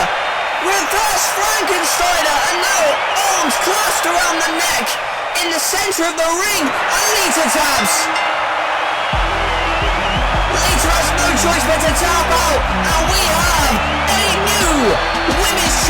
down, and she is the legit boss, Sasha Banks. What an incredible effort from Sasha Banks to withstand the pain and punishment in the tournament to get here in the first place. And then she proved all the doubters wrong by dethroning Lita here tonight. Well, look at the closing moments of this. Missed the frog splash. Lita wasted no time going to the top rope for the moonsault, but instead, Sasha came right back at her. The reverse Frankenstein. Lita landed right on her neck. And that was turned immediately into the bank statement. Nearly passed out did Lita, and she knew. It was self-preservation at the end of the day. She had to tap out. Well, successful title defenses against Charlotte, Alexa Bliss, Trish Stratus, Emma, Becky Lynch. She could not defeat Sasha Banks here tonight. However, take nothing away from Lita. Undoubtedly, she cemented herself as possibly the greatest women's champion in this company's history. But perhaps it's time for a change. And that change is in the form of the boss, the new women's champion, Sasha Banks. Here's a little story for all of you. I was approached by the NLW commissioner. The plan was simple: take out the leader of the resistance that took his livelihood away. I got behind the wheel of that truck and ran down Triple H. And then at the Royal Rumble, the mighty Triple H made his return. But the question was on everybody's minds: who took out the game? CM Punk? Shawn Michaels? Hell, Triple H was turning on his own friends in X-Pac. He didn't know who to trust anymore. And I must admit, seeing you go on a wild goose chase was amusing to me at first, but the commissioner was becoming agitated. The payments stopped coming in, and so I decided to reveal to the world that it was me, all along. It's nothing personal to me, Triple H. It's just what's, how you say, best for business. WrestleMania, Triple H. You and me, I quit match. If I have to go back there and beat up every single wrestler to get a confession, I'll do it. I want to hear you. After a long, year-long quest to seek the truth, I want to verbally hear you. Tell me that you give up. I'll ruin WrestleMania because this isn't business. This is personal. Just remember, it's not about you, and it never has been. Take the beating like a man and fight me. It's all over, Triple H. Fight me! I guess we'll see who's gonna quit at WrestleMania. Try and not get hurt before then, huh?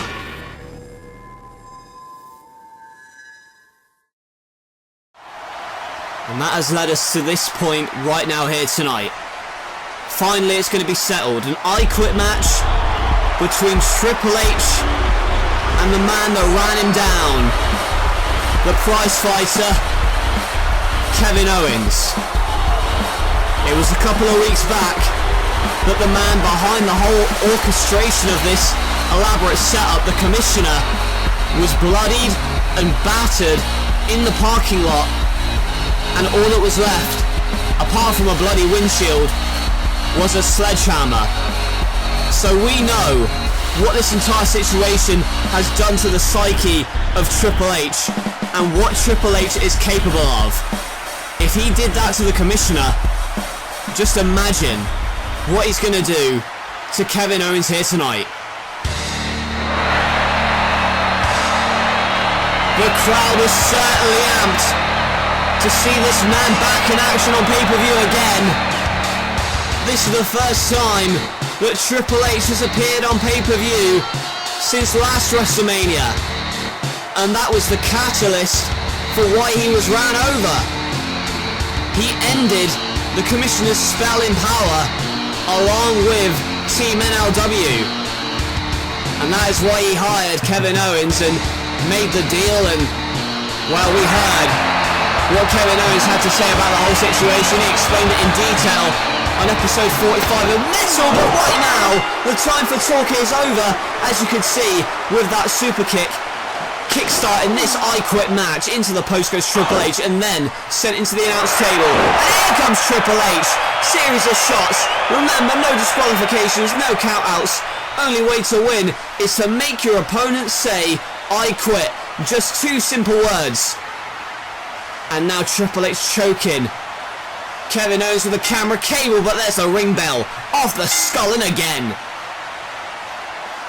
Oh, not a powerbomb. Not a powerbomb on the apron, but a backdrop. Narrowly avoids it. Owens back in the ring. Here comes Triple H, and there's the highly race-like knee to the skull of Kevin Owens. And this, make no mistake about it, it's not going to be a wrestling match. It's going to be an out-and-out fight. And Triple H would have it any other way. He gets booted over the top, though. And Kevin Owens, where's he going now? Triple H with a chair. Kevin Owens runs, but runs into a steel chair off the skull from the game. Weapons galore. In this matchup, as Triple H wails on the spine of Kevin Owens with that solid steel chair, and oh my god, look at that. He's placed a chair over the neck of Kevin Owens, and this psychotic madman wants to break the neck of Owens, but Owens sees Triple H on the top rope and hits him with the chair, a flying chair. And Owens going to the top rope. Fisherman buster from the top onto that steel chair. Kevin Owens may be the hunted here tonight, but that doesn't mean he's not as vicious as Triple H. He's not as sadistic as Triple H. We found that out in recent weeks, but look at that. The Fisherman Buster on the steel chair. And now that Singapore cane brought out by Owens, but a basement dropkick. And now Triple H ripping apart the announce table. And a monitor off the skull. Ramming that TV monitor into the face of Owens. And on the announce table, gonna go for the pedigree, gonna drive Owens now a low blow. And that sweeps the leg. We knew when we went into this matchup that it wasn't going to be for the weak of heart, but Kevin Owens tried to cave in Triple H's skull with that chair. But the game moved, but he couldn't avoid that. Sent into the steel steps. And Owens picking up the steel stairs and across the skull. And again overhead, drives them into the back of the head of Triple H. And what is this now? He's bringing out a table from underneath the ring, but you know what? The damage may have already been done with those steel stair shots, and look at that, just throwing the table onto Triple H, and coming at him with a senton, driving all of his weight onto that table, onto the prone body of Triple H. But you can see that he's thrown the table in the ring, and God only knows what Kevin Owens is planning right now. He's placed that table with the chair legs, or should say the table legs, facing outwards. Not a cannonball from Owens, but Triple H avoids it with the clothesline. And he has a hold of that Singapore cane and comes off the skull with a series of shots. Now going to choke him out with a bamboo. Choking out Owens and drives him into the canvas. The chair placed in the corner now from the game. And what is that? There's a steel chain from Triple H, and using it to pound the skull in of Kevin Owens, but Owens reverses to the game into the steel chair in the corner. Owens battered with that steel chain, and then the cannonball to a standing Triple H. Well, he ain't standing anymore. Now Owens brings in those heavy duty steel steps. What's the plan now? Not a powerbomb. A powerbomb to Triple H. Maybe no, a backdrop. A backdrop and a knee. And dragging Owens. And the name of the game, no pun intended, is to make your opponent say I quit. And Triple H is punishing Kevin Owens with this Indian Deathlock. And he's got it locked in, but Owens with a Singapore cane, and the cane off the skull.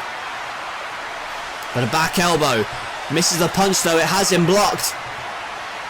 And Owens going to run at the game. And a spine buster through the table. And not only that, it wasn't even through the wooden part. It was through the steel frame of the table. And that has to hurt 10 times as much. And he went for the pedigree, but Owens slithered out of the ring like a snake. The snake in the grass and the... Oh, wait a minute. Oh, my God. What is that? That's a barbed wire baseball bat off the head. And again. And now raking that barbed wire across the flesh of the game. Vicious is Owens. Triple H has to be busted open right now, you imagine. And there's the Hoshigoroshi. After he gets that barbed wire bat raked across his face. But Owens on the top rope. Kevin Owens swanton. But Triple H had the knees up. Now Triple H has that barbed wire bat and oh, you can see the lacerations on his forehead. And oh, but misses. The headbutt from Kevin Owens goes to the pop-up bomb, but a shot with that bat. And now pedigree. The pop-up powerbomb was stopped by a bloody Triple H with the barbed wire bat and more tables being brought into play right now. This is not the wrestling classic of a Brock Lesnar Shinsuke Nakamura. This is much different, much more personal, if possible. And Triple H looks for the suplex, but a brainbuster on the apron. Needless to say, it's the hardest part of the ring, and he just got dropped head first. Oh my God, no! Oh, package power driver! Package power driver off the apron, through the freaking table. Driving him neck first through the wood to the floor below. Absolutely brutal from Kevin Owens as we take a look at the replay again. Package pile driver off the apron through the table, and Kevin Owens now back in the ring. If that's not going to make Triple H quit, I don't know what will. But now he's got the handcuffs. And he's handcuffed Triple H to the top rope, and he is helpless for God's sake. And I understand that that's the name of this game, but he is wailing on Triple H in a super kick to a man who's all tied up in the ropes. But unlocks the handcuffs and again placing him, and now a couple of body shots to a prone game.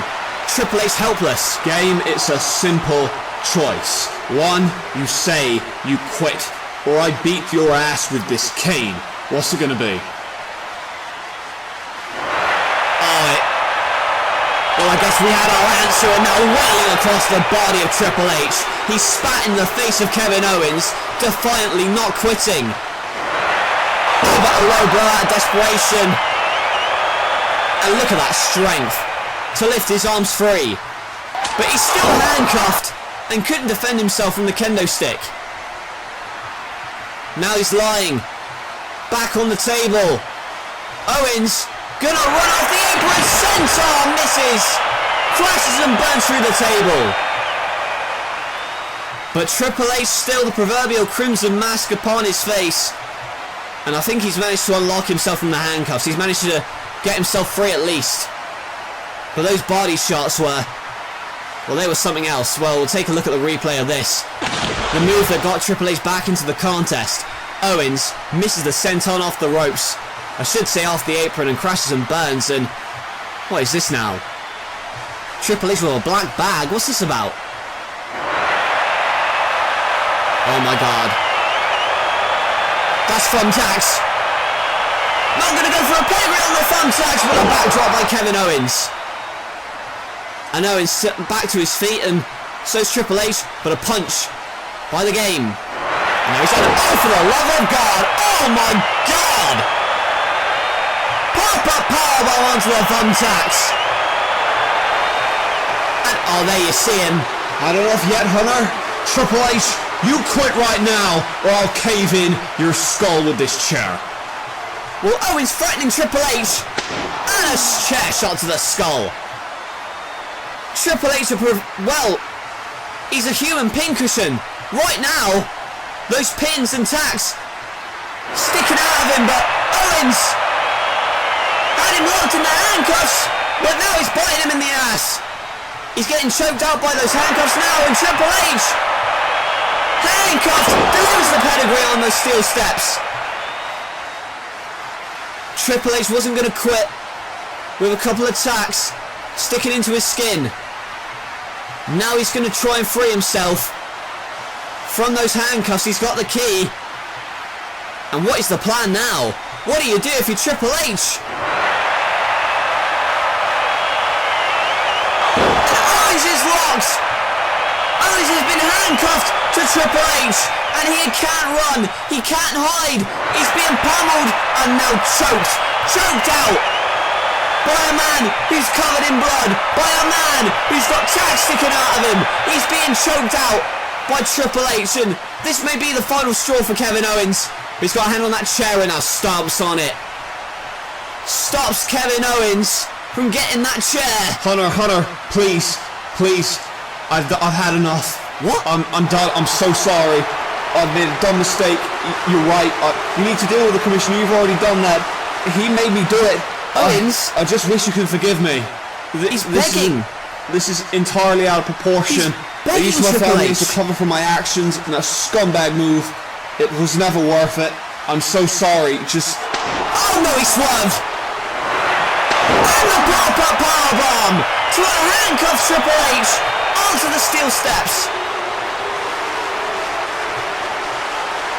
First a low blow with a microphone, and finally he frees himself. For Kevin Owens' sake, he's very lucky that he did. But take a look at this again. Owens showing remorse, but it was just a swerve for this. The low blow with a microphone, and then following the cheap shot, the pop-up powerbomb, and now, as if things couldn't get any worse, Triple H has been handcuffed with his hands tied behind his back, and is there any need for this? I guess Kevin Owens thinks so. A series of shots with a steel chair. Just give up, you egotistical bastard, and the beatings will stop. Well, Triple H saying, no, don't quit. Oh my God. Chair off the skull. Well, Triple H was telling the ref, don't stop this match. Whatever you do, I am not quitting. And Owens is pissed off now, and... Oh, good Lord, no. What is this? Is that a sheet of glass? A pane of glass. Triple H bloodied. He's got his hands tied behind his back, and now glass has been brought into this. But Triple H fighting back. Triple H trying to bite Owens. Biting him is a desperation tactic, and... Oh, for God's sake. No, my Lord! For God's sake! What more do you have to do? Please just quit. A freaking pop-up powerbomb through a glass sheet. And he's not given any sign that he wants to quit yet. For some reason. Look at that. He couldn't even protect his head. Because he had his arms tied behind his back with the handcuffs, and he... Oh, for the love of God. Now, tacks and glass, and now a sledgehammer. Just end it, please. Just quit, Hunter. Karma's a bitch, Hunter, so save yourself, at least for your family, and say you quit. Screw you, go ahead and hit me! No, please, don't.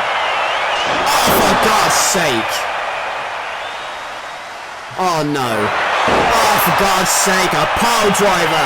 A package pile driver on glass shards. You've had your chance, Triple H. Say goodbye to your fans. Say goodbye to your family. Say goodbye to your career. Please, Triple H, somebody has to throw in the towel, please. It's getting uncomfortable. Oh, for God's sake. Oh, it makes me sick. It makes me sick to see this son of a bitch cave in the man's skull.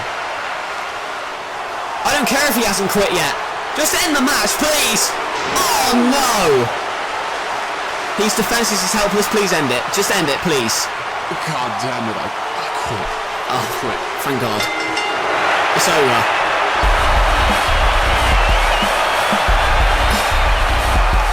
He lost. Yeah?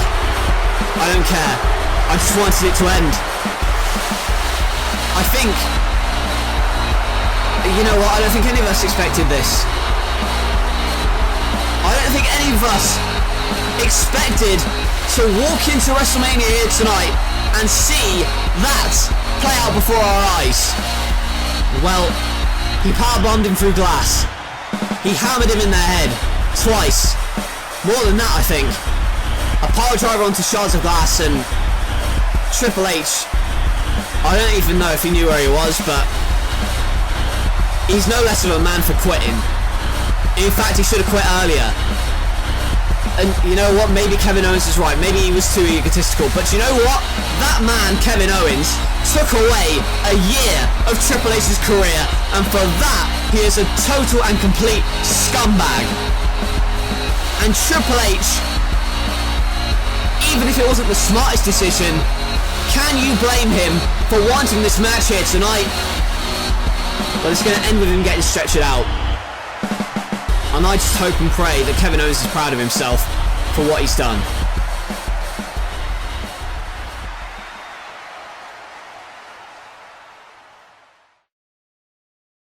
Bullet Club. For life.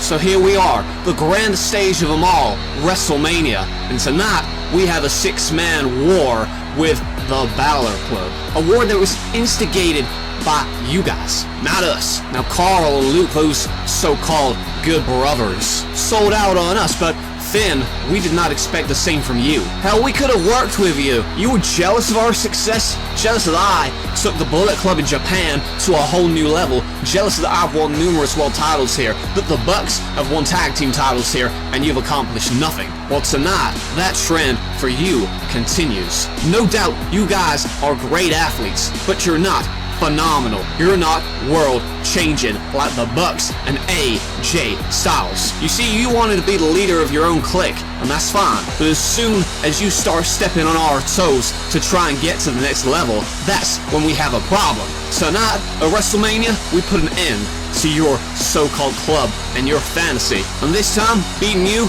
is going to be just too sweet.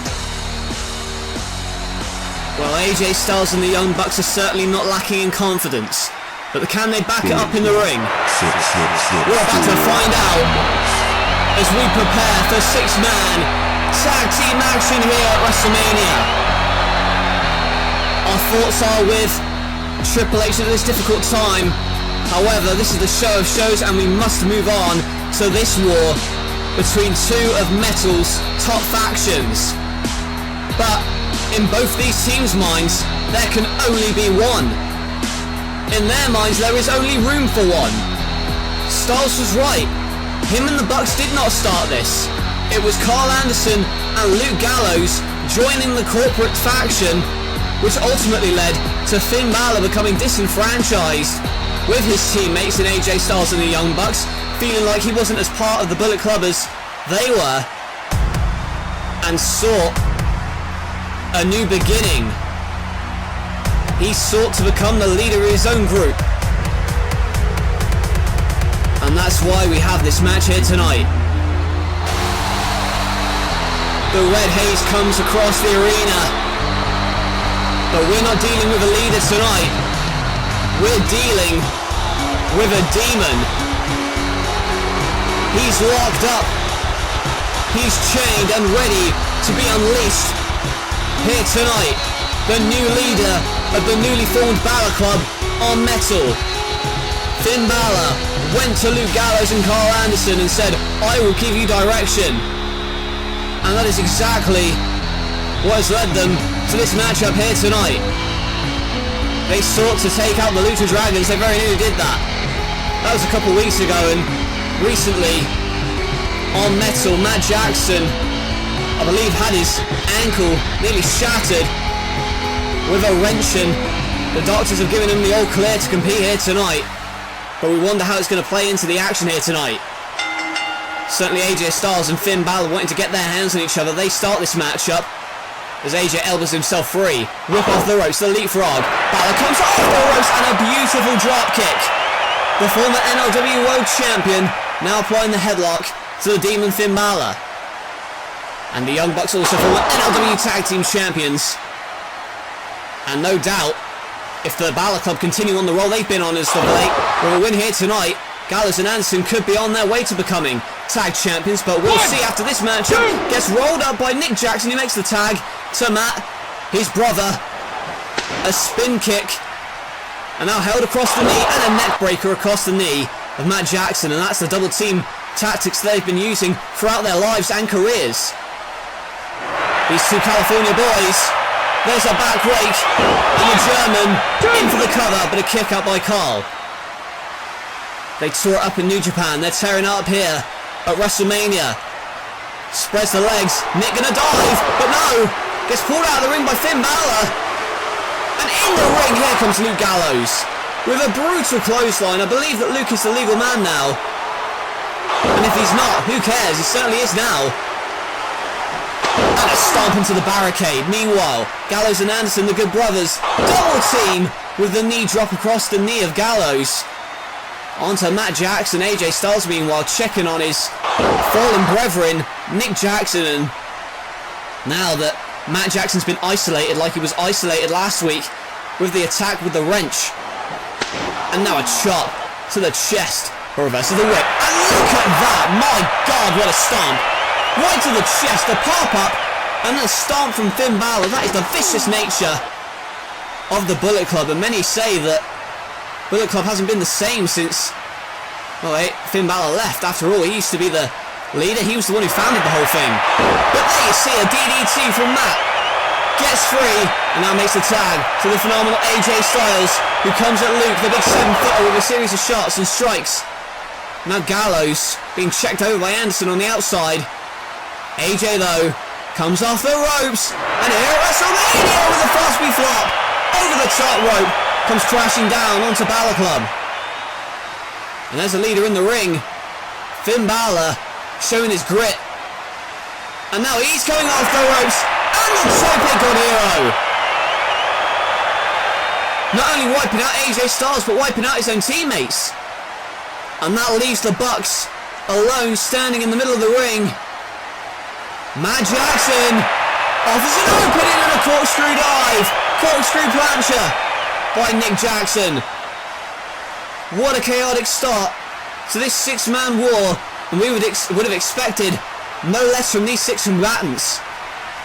AJ going after Luke Gallows. They're both the legal men at the moment, but the Bucks did a lot of damage to the Balor Club, and the Bullet Club are the ones who've got the momentum on their side. Well, first the fast-speed flop from AJ, and then the tope from Finn Balor, and finally this beautiful corkscrew dive from the Young Bucks. And Gallows, center of the ring. AJ feeling like a phenomenal forearm, but gets booted off the top rope, loses his balance, and now Finn Balor dragging out AJ, and a brutal kick across the apron like a shotgun, careening off the chest. And now that Finn Balor's made the tag on the shoulders of Big Luke, and now Finn again with a goddamn stomp right across the chest, turning AJ Styles inside out. And that must have been about a 10-foot drop from where Finn Balor stomped the chest in of AJ Styles. And being a former Money in the Bank Hardcore and NLW World Champion isn't doing much for AJ at the moment, as Finn Balor locks in this leg hold, almost like an Indian deathlock or a reverse figure four, but at least AJ could get to the ropes in the nick of time. But he desperately needs the tag, and the Young Bucks see that on the outside. But AJ springs to the second rope, moonsault, seamless transition into the neck breaker. Is that the amount of separation and the time that he needs to make a tag? He's certainly hurt from all those stomps. Can he make it there? No! Karl Anderson makes the tag and delivers a single leg drop kick. Finn Balor catches his breath, no pun intended. But now dragged to the center of the ring in the Pele. Pele to Anderson, and in comes Nick. Nick Jackson to the Young Bucks with a super kick. Super kick to Big Luke, and a back kick from Balor. But here comes Nick with a Pele of his own. The Enziguri. Luke Gallows on the outside. Nick though comes back in with a face buster.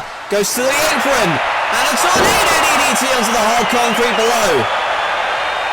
Now the Young Bucks looking to double team in the center of the ring. Luke Gallows on the outside. Karl Anderson picked up for the buckle bomb kick combo.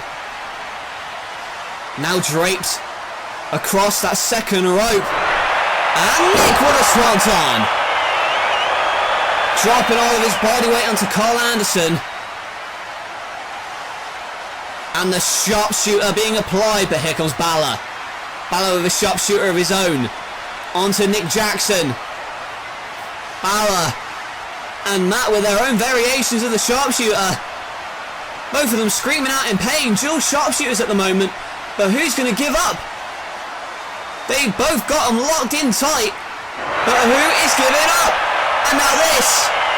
Now they're trading shots within arm's reach, and a boot from Gallows. But a phenomenal forearm from AJ Styles, and now takes out Luke. And now the Stars Clash maybe no. Trying to fight out. Runner into a wire of his own. Good lord, what athleticism. And a huge missile drop kick from Finn Balor to AJ Styles. Styles looked like he got shot out of a cannon. Into the corner, and a pop-up into a spine buster. Balor popped up. Matt Jackson has set him up for the spine buster, and now AJ being worked over. Not the magic killer here, but a super kick from Nick and a DDT from AJ Styles. With all of this commotion, I don't know who the legal men are. I believe that it's Karl Anderson and Nick Jackson at the moment who are the legal men, but maybe Balor's the legal man at the moment. He got the tag, but I don't think that Matt and Nick saw it. They didn't see that Balor made the tag, and the monster driver. And now picks up for the Stars Clash and in for the cover, but as we mentioned, Balor got the sneak tag, and Bullet Club don't know that Balor's the legal man, but they feel they got screwed out of the chance to win this match here. And now the referee busy trying to control the action on the outside. Referee momentarily distracted, but Nick trying to get his attention. What the hell? What is this? Oh my... Who was that? It's the bad boy! The bad boy Tama Tonga! And a stomp! The referee didn't see his interference. And neither did Nick Jackson in the Bloody Sunday. 2, 3. And the Balor Club going to get the victory here. Because of the interference of that man. Is he... I had no idea he was under contract. In fact, he's certainly not. Otherwise I would have been told about it. But he came through the crowd, hit the gun stun, and with that, the Balor Club has defeated the Bullet Club here tonight. We'll take a look at the closing moments. The Young Bucks hit the Meltzer driver and then the Stars Clash from Styles. However, Karl Anderson was not the legal man. They didn't know this, and while the referee was checking on the action on the outside, Tama Tonga snuck in, hit the gun stun, and then Nick Jackson got laid out with a Bloody Sunday, and that was all she wrote. And why is Tama Tonga celebrating with the Balor Club as if they knew this was going to happen all along? Well, maybe it was. Maybe that was the plan from the beginning. The Balor Club were going to bring out Tama Tonga as a secret weapon and ensure that they won this fight. But I'm not so sure that they've won the war here tonight.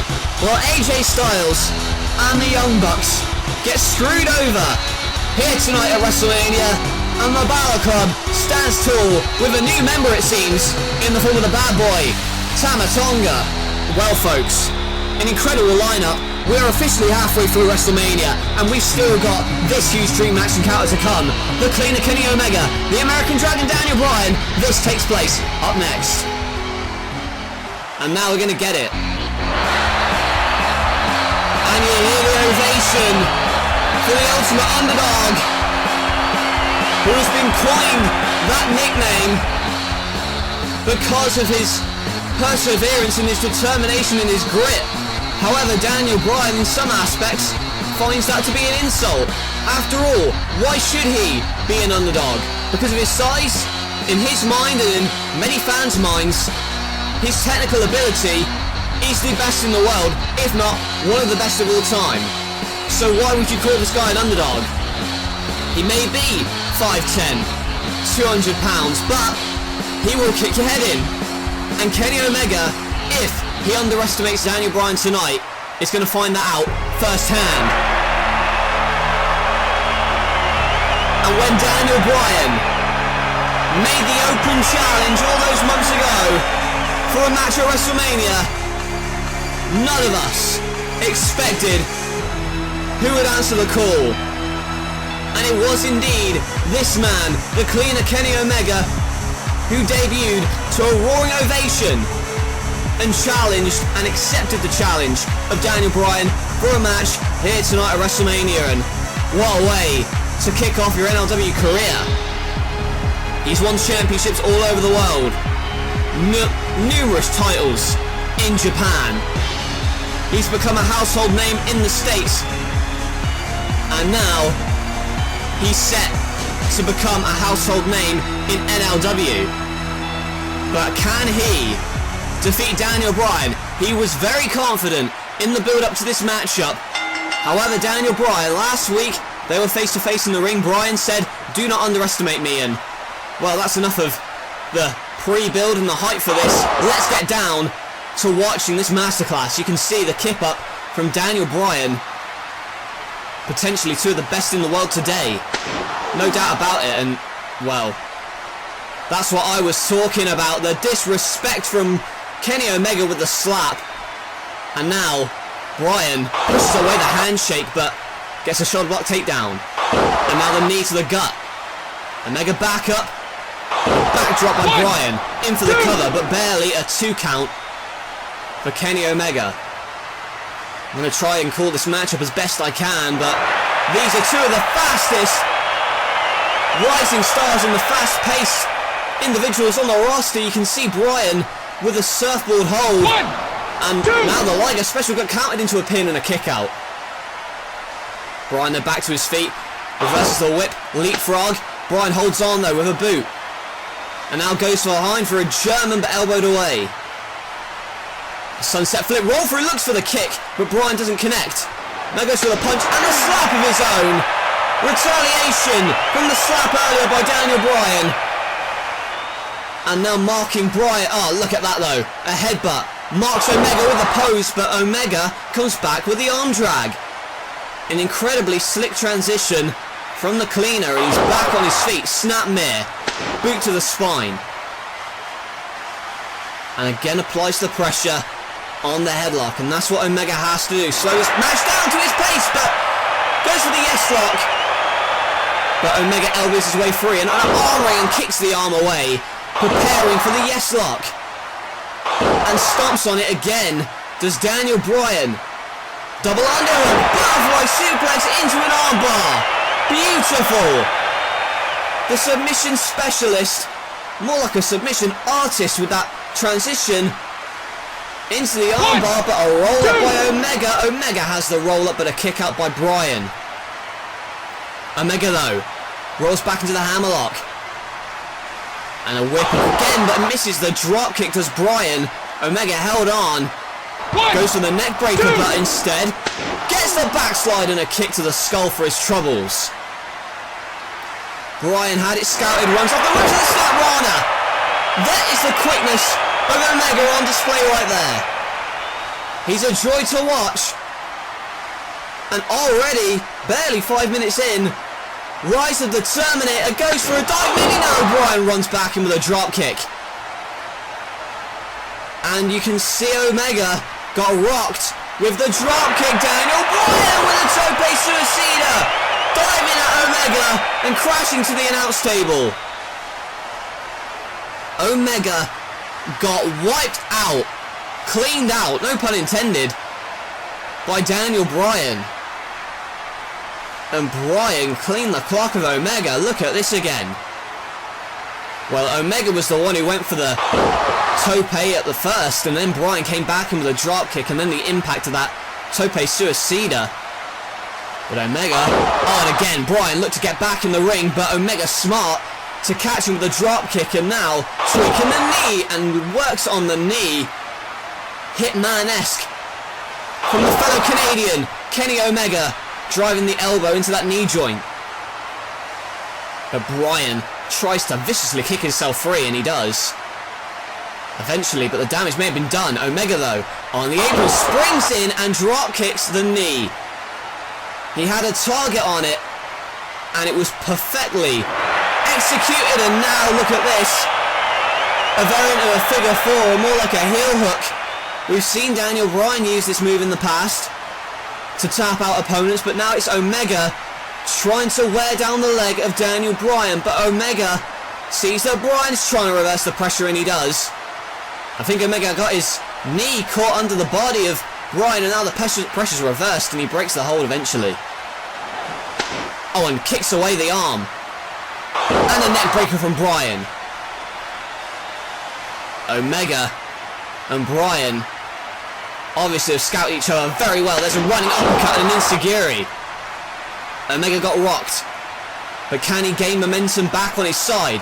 Bryan, though, center of the ring, arms held, and cattle mutilation in the center of the ring. Cattle mutilation. He used this move to tap out Xavier Woods in the span of under a minute a couple of months ago, and certainly going to try and wear down Omega, but Omega tries to crawl, and he does, to the bottom rope. Manages to crawl to safety momentarily, though. He's trying to catch a breather on the outside, but Bryan would be wise not to let up, and he doesn't, but Omega sweeps the leg, and again working on that knee, drives it into the apron, and now going over to the stage, and drops the knee. Dropping Bryan knee first onto that hard girder, and a drop kick, I should say. Dropping him with the DDT to the leg on the hard rampway. And now this is just disrespectful from Daniel. I should say disrespect from Kenny Omega, scraping the boot in the face of Bryan, and could this be underestimating him more? And that shove was what set off Daniel Bryan, a roundhouse kick and a German.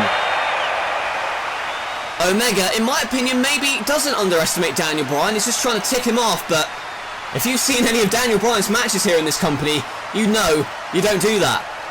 But goes on. Oh, look at this! One-winged angel! No! Roll through! And a kick out. Just about. But has the leg out, and there it is! There's the heel hook! But it's more like an Indian deathlock at the moment. Bryan turning Omega around. And nobody kicks out of the one-winged angel. And Bryan knew that, and, well, he had to get out of it, but Omega gets out of the Indian deathlock by getting to the ropes just in time. A series of incredible counters and counter holds have made this a joy to watch so far. But tries to get rammed into the steps, elbows himself free, maybe going for a moonsault, but gets pushed off the steps and landed hard on his hip on the concrete. Bryan, meanwhile, runs out with a tornado DDT off of the apron. No rest for the weary. No time to recuperate for Omega. Gets dropped with a DDT on the concrete. And Daniel Bryan on the top rope. Accidental, maybe no, misses. Omega, though, hacks up the leg but kicks himself free. Does Daniel Bryan, and Omega now groggy on the apron. Bryan, though, gets punched away. Omega with a springboard. What the hell? Oh my god! Asai moonsault to the outside. And I don't know if it... Well, it certainly didn't catch it on camera. But on the bottom of your screen, you may have seen Daniel Bryan. In fact, we'll take a look at the other angle of this. Bryan went for a drop kick, a basement drop kick to the legs of Omega. Omega, though, sprang up, jumped over, and managed to hit that Asai moonsault. That replay, even better than before, and a freaking missile drop kick to the back of the skull. From the top rope, no less. It's well documented the history of concussions that Bryan has. And this power of Omega, gut-wrench side powerbomb. But only a 2 count. I'm telling you, that Asai moonsault and that missile drop kick took a hell of a lot out of Daniel Bryan. And while Omega, at this point in the match, he's not scraping his boot against Bryan's face, that's for sure. Taking him more seriously now, as he's on his shoulders, And Bryan can't escape. Moonsault though, had the knees up. He did escape that time, and Bryan had the knees up. Omega on the apron, but you're not going to find much solace. Going for a German, but elbowed away. Now V-trigger, no! Moves out of the way as well. Bryan, arms held. Dragon suplex. On the apron, Omega compressed his vertebrae and collapses to the outside. Incredible. And this may be it. Omega stumbles back in. And a missile dropkick from Bryan. Omega knocked for 6. He doesn't know where he is. He's trying to hold himself up in the corner, and he does it a boot. And a Katara crusher to Daniel Bryan. But man, oh man, you have to imagine the neck of Omega must be battered. Goes for another springboard maneuver, but Bryan caught it with the dropkick in midair. Dropkicking the hell out of Omega in mid-flight, and he's on the other side of the ring. Daniel Bryan, what the hell is he doing? Is he even going to be able to reach him? Yes, he does! From one side of the ring to the other with the headbutt, but a kick out by Omega. Omega! I was sure that he was out of reach of Bryan, but Bryan, from one side of the ring to the other with a headbutt, and misses a kick, and a chop, and a punch. Now sets him up, perhaps. No! The gun was cocked, but nobody was home. And Bryan went for the yes lock. And Omega got to the cap.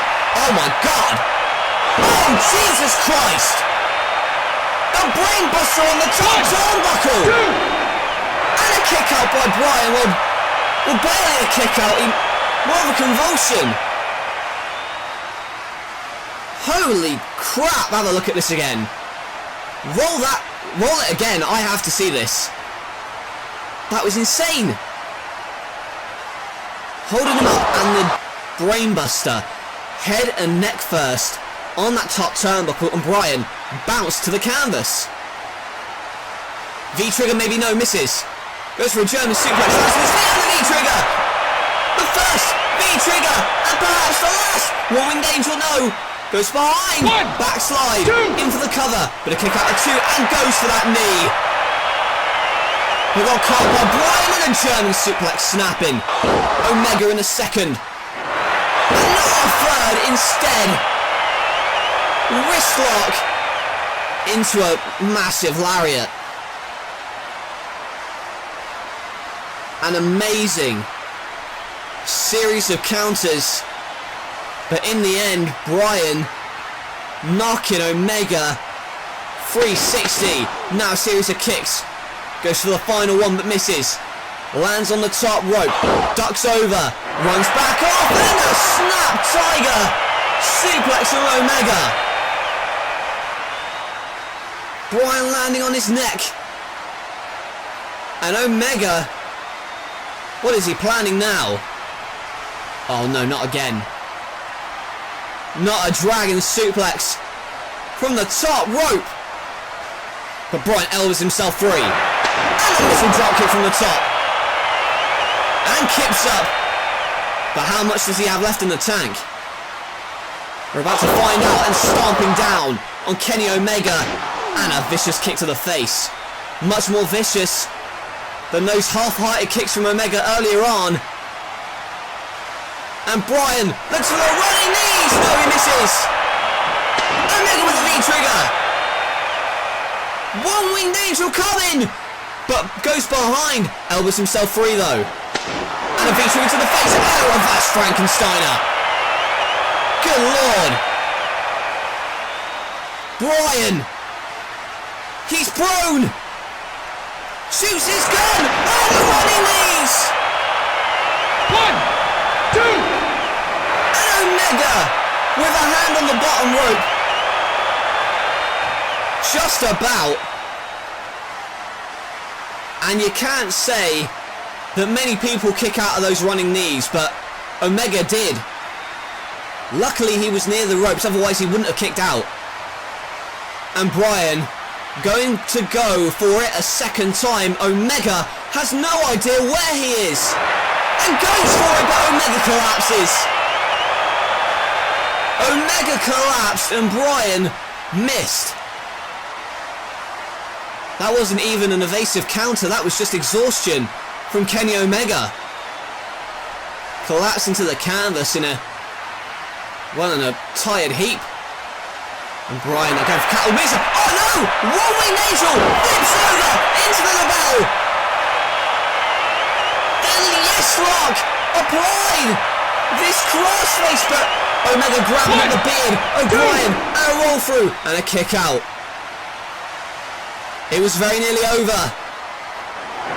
And a V-trigger to the face. V-trigger on the floor. And V-trigger to the back of the neck. Kenny Omega literally caving in the skull of Daniel Bryan. And Omega, in an act of defiance and desperation, Rise of the Terminator. Tope con Hero.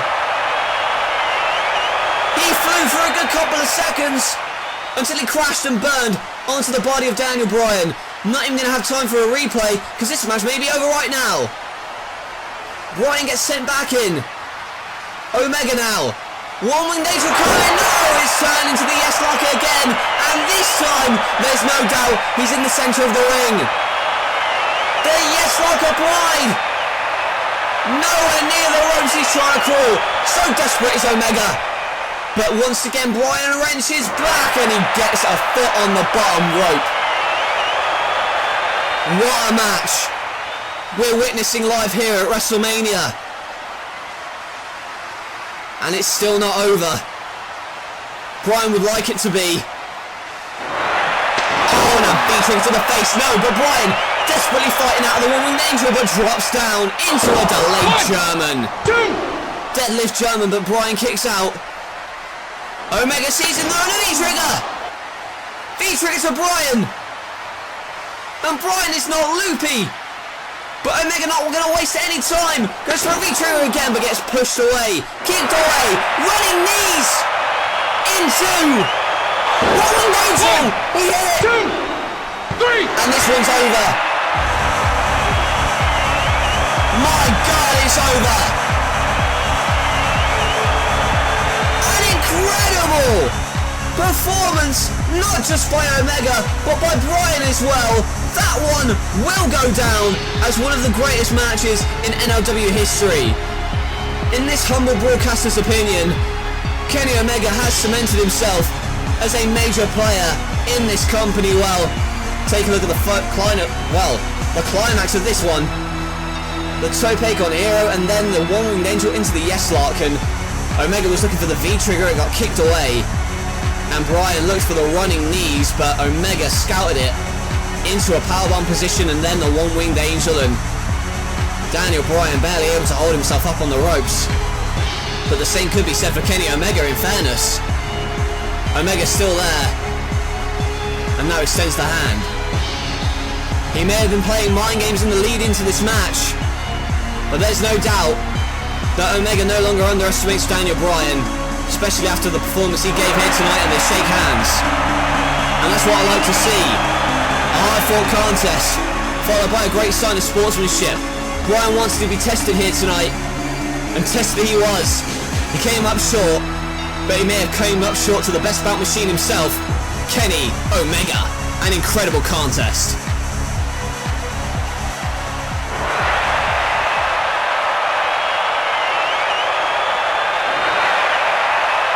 So we'll cut to face-to-face and say thank you for the opportunity to compete here in No Limits Wrestling again. Returning in front of that crowd here tonight, the biggest show in our history, was unbelievable. Now, I don't think I'm quite ready for in-ring competition, and I wouldn't want to take any wrestler's spot on this roster. So providing you're still in charge, at the end of WrestleMania, I want to go away. I've got a couple of other projects I need to get done, because I want to make NLW my main focus once I'm back on a full-time basis. But Austin, I know you respect the boys, I respect the tradition this business represents, but I know that perhaps you're not comfortable wrestling. You may put that behind you, but I just want to say good luck. John, Stone Cold Steve Austin doesn't need luck. And hell, you couldn't be more wrong, son. I've been itching to get back in this ring since I came back.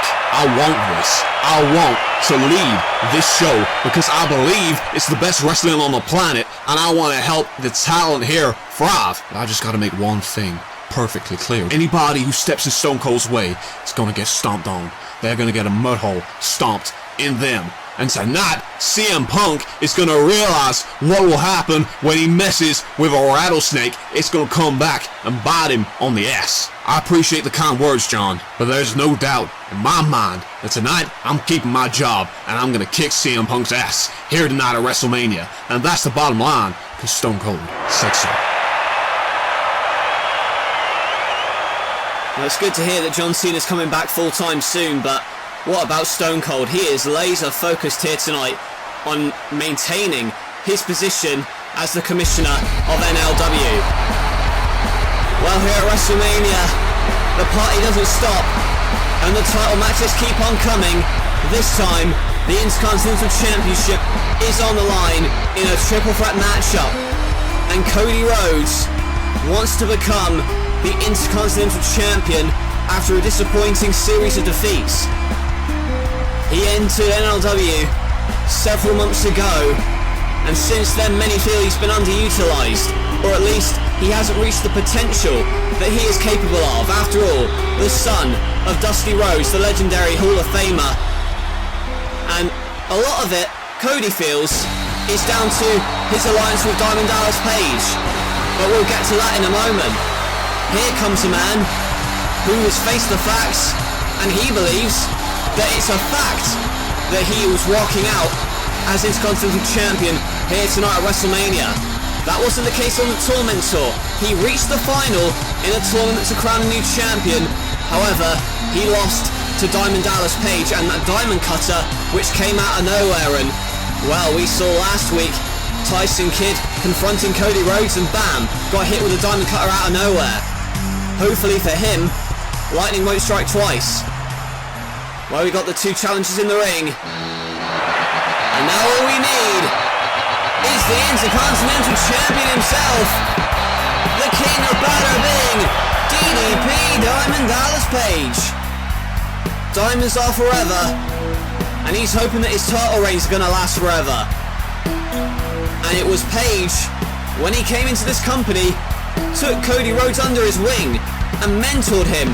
However, Cody feels that Page held him back and perhaps he made some mistakes, but his intentions were good. And Cody had no right to turn on DDP and, well, basically insult him and challenge him for the Intercontinental title. However, we'll see if he is deserving and puts the title away. Oh, Kidd! Kidd ran at Page and got hit with a Diamond Cutter already! And the bell rings! And that's one man down, and Cody looks at Page, and Page says, now we can settle this, you and me in the ring. There's a discus lariat. Well, they used to be friends, and Cody Rhodes felt that he was being underutilised and dropped DDP at the slight. Oh, look at that though. Power slam by Cody Rhodes, and Rhodes with the drop kick and the headlock applied now onto Page, and Cody feels that this is what the match should have been at WrestleMania in the first place. One-on-one between him and Page, but there's no denying that Kidd's a credible challenger as he nearly rolls up Cody for the win. And remember, in this contest, champion doesn't have to be pinned to lose the championship. So DDP has to be wary of that. Kidd on the outside, and Cody with a spaceman plancher, springing in midair, and crashes and burns onto Tyson Kidd. Well, Kidd is a phenomenal athlete with a great past as well, and Kidd was on the outside while DDP looked for a Diamond Cutter but got planted face first by Cody Rhodes, and now scraping the boot. Disrespectful from Cody in the face of DDP, but a neck breaker. Now in for the cover, look in the corner, spring Kidd springs in with the elbow, and now going to try and choke out Page in the ropes. And a guillotine leg drop onto Page. Comes back in as Cody is groggy. What is this now? Oh, look at that. That's fantastic strength to lift him up for the snapmare into a neckbreaker almost. And I go for the sharpshooter. Looks for it, but gets kicked away. Misses the clothesline and went for the disaster kick, but got caught out with the spinning heel kick from Tyson Kidd, and Kidd goes after Paige, but Paige scouts it with a belly to belly. Kidd is down, and the champion's the only one standing. He's going for a pile driver, but Kidd tries to hang on and spinning powerbomb. In for the cover, Cody from the top. Cody from out of nowhere with the moonsault from the top rope, breaking up the pin. And Cody picks up Paige for the Alabama Slam. Plants the Intercontinental Champion down. And the grandson of the plumber. What is he doing now? He's going to the top rope.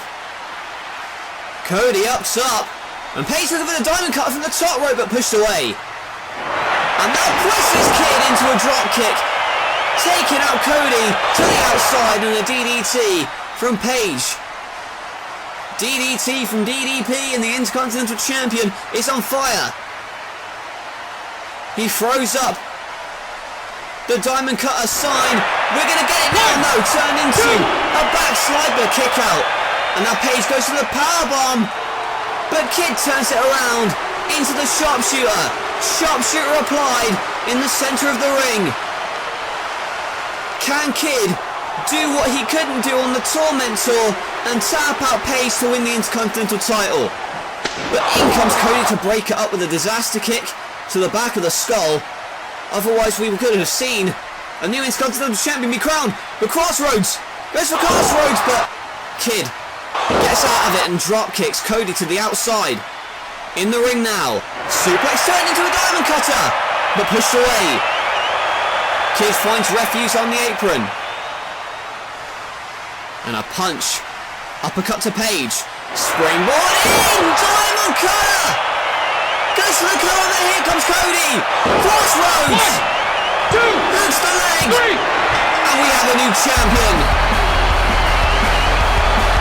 We have a brand new Intercontinental Champion, and his name is Cody Rhodes. Well, DDP was well on his way to retaining the Intercontinental title with a beautifully executed diamond cutter in mid-air. It came out of nowhere and it nearly put away Kidd. Take a look at it again. Sprang in, but once again got caught with a diamond cutter, and as he went to try and cover Tyson Kidd, he got pulled away by Cody Rhodes in the nick of time, and Cody planting, impaling DDP with the Crossroads and securing himself his first title in this company. Well, Cody Rhodes now, at this moment in time, is the top champion on metal with that Intercontinental Championship in his grasp. He felt that DDP was holding him back, and when it's hard to argue, he hasn't reached his potential here tonight, and then some. The dream of winning the Intercontinental title at WrestleMania has come true, and the American Nightmare's reign has only just begun.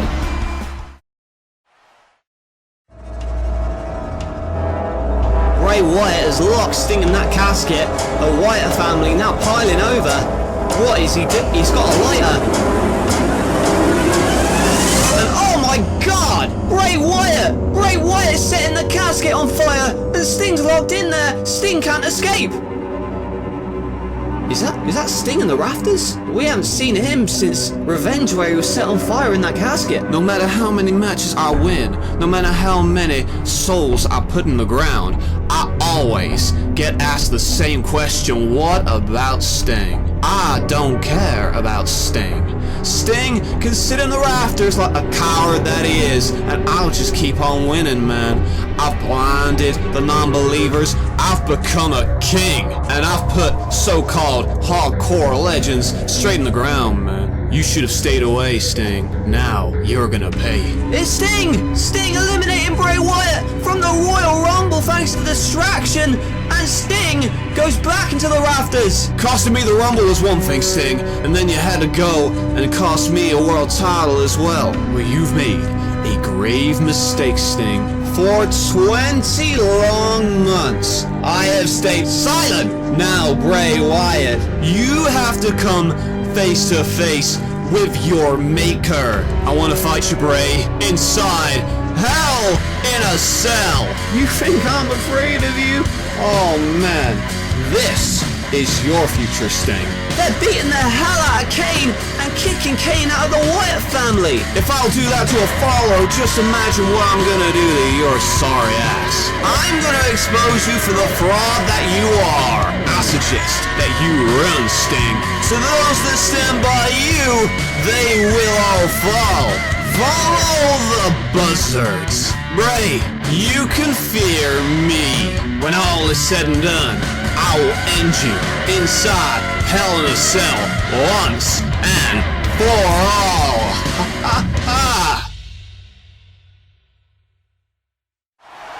And coincidentally, the first time these two ever faced off in NLW was at the last WrestleMania, WrestleMania 2. Sting delivered the first defeat to Bray Wyatt on that night, and that's what tipped Wyatt over the edge, causing him to lock Sting in that casket in their casket match and, well, set it on fire. And he thought he'd dealt with Sting.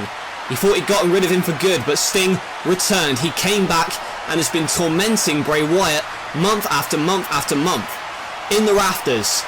However, now, for the first time, these two athletes will step inside Hell in a Cell, one-on-one against each other.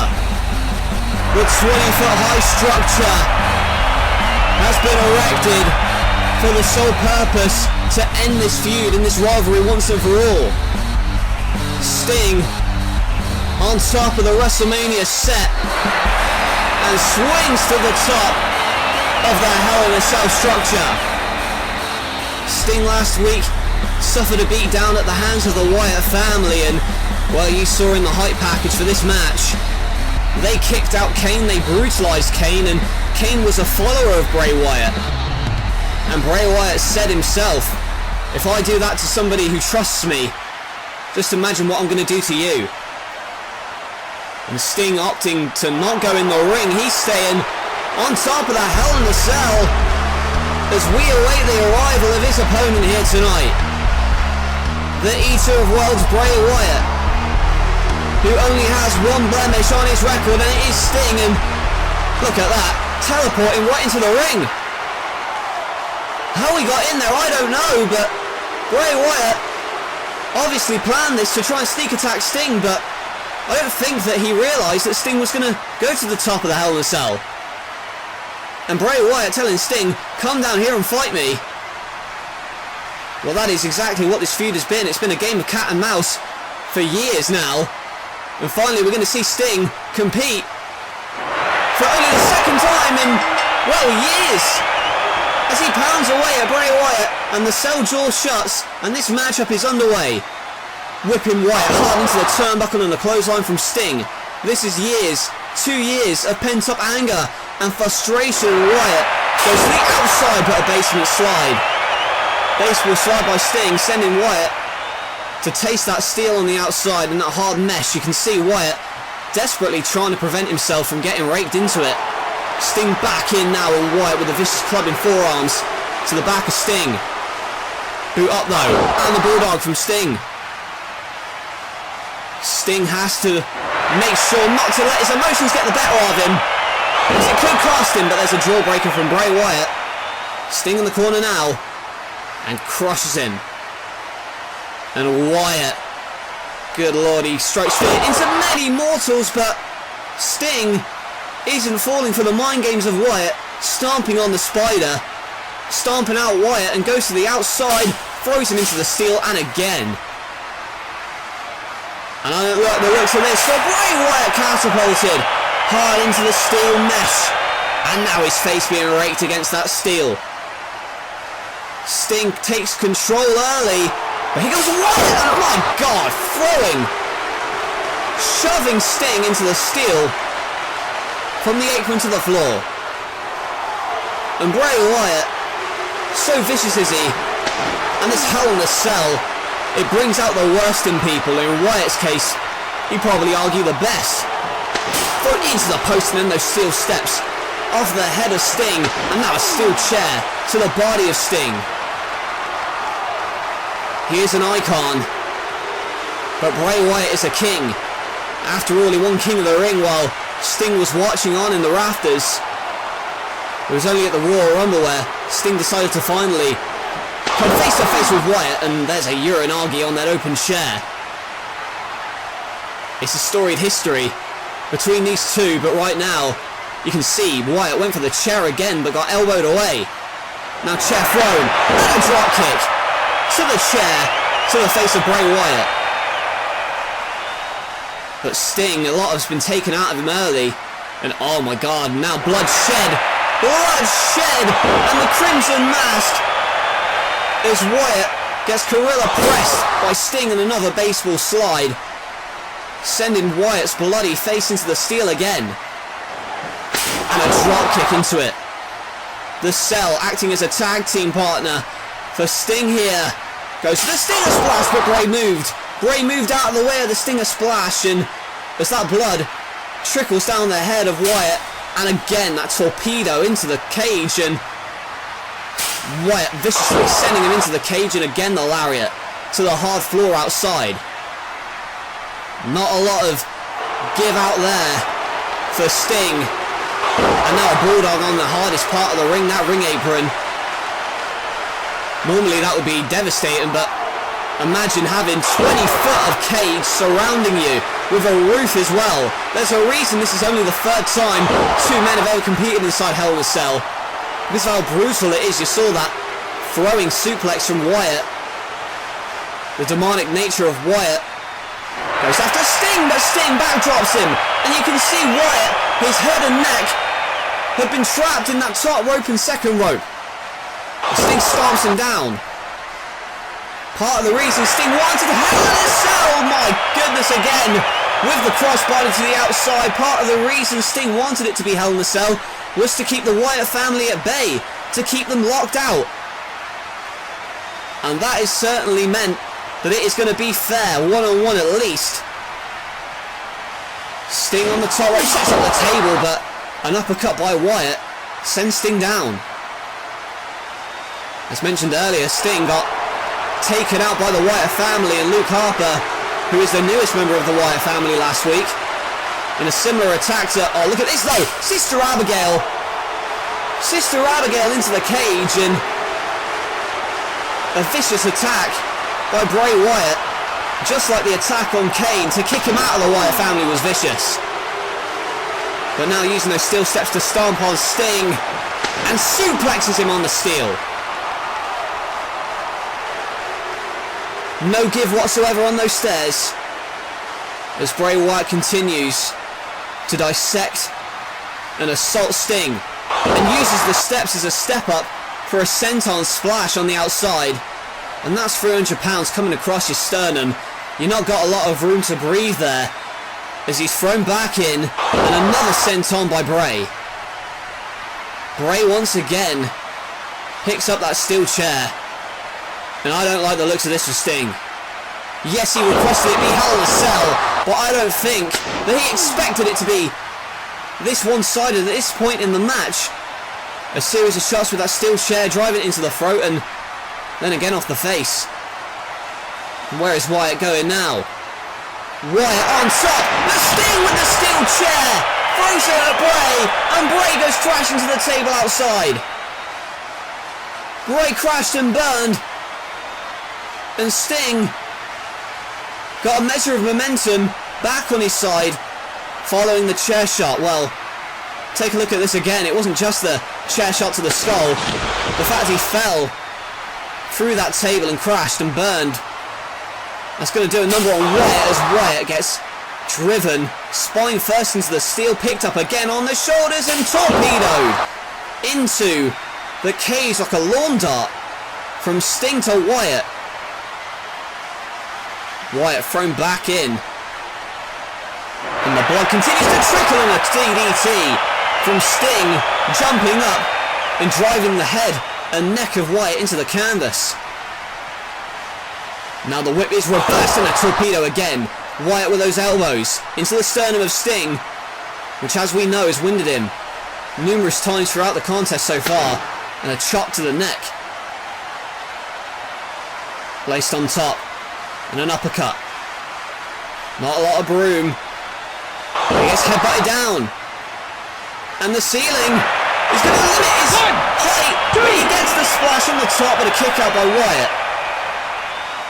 Sting nearly hit the top of this cage with that splash. And now a Stinger splash again. And a second to the front this time. Death drop coming. Held by the neck. But Wyatt scurries away. But he's not going to be able to run.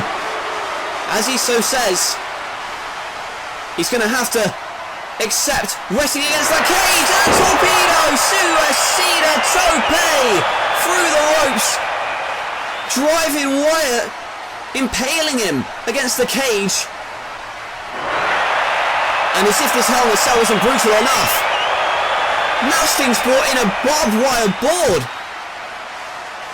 Well, you can tell the personal hatred and animosity in this blood feud between two rivals, and Sting wants to use it, but gets a low blow for his troubles and a chair shot to the skull. Sting perhaps was going to go for the death drop on the barbed wire, but now Wyatt has taken advantage with a low blow and a cheap shot.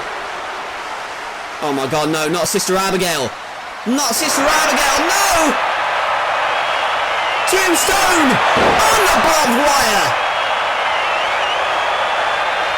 Spiking Bray. Onto this hard razor sharp barbed wire.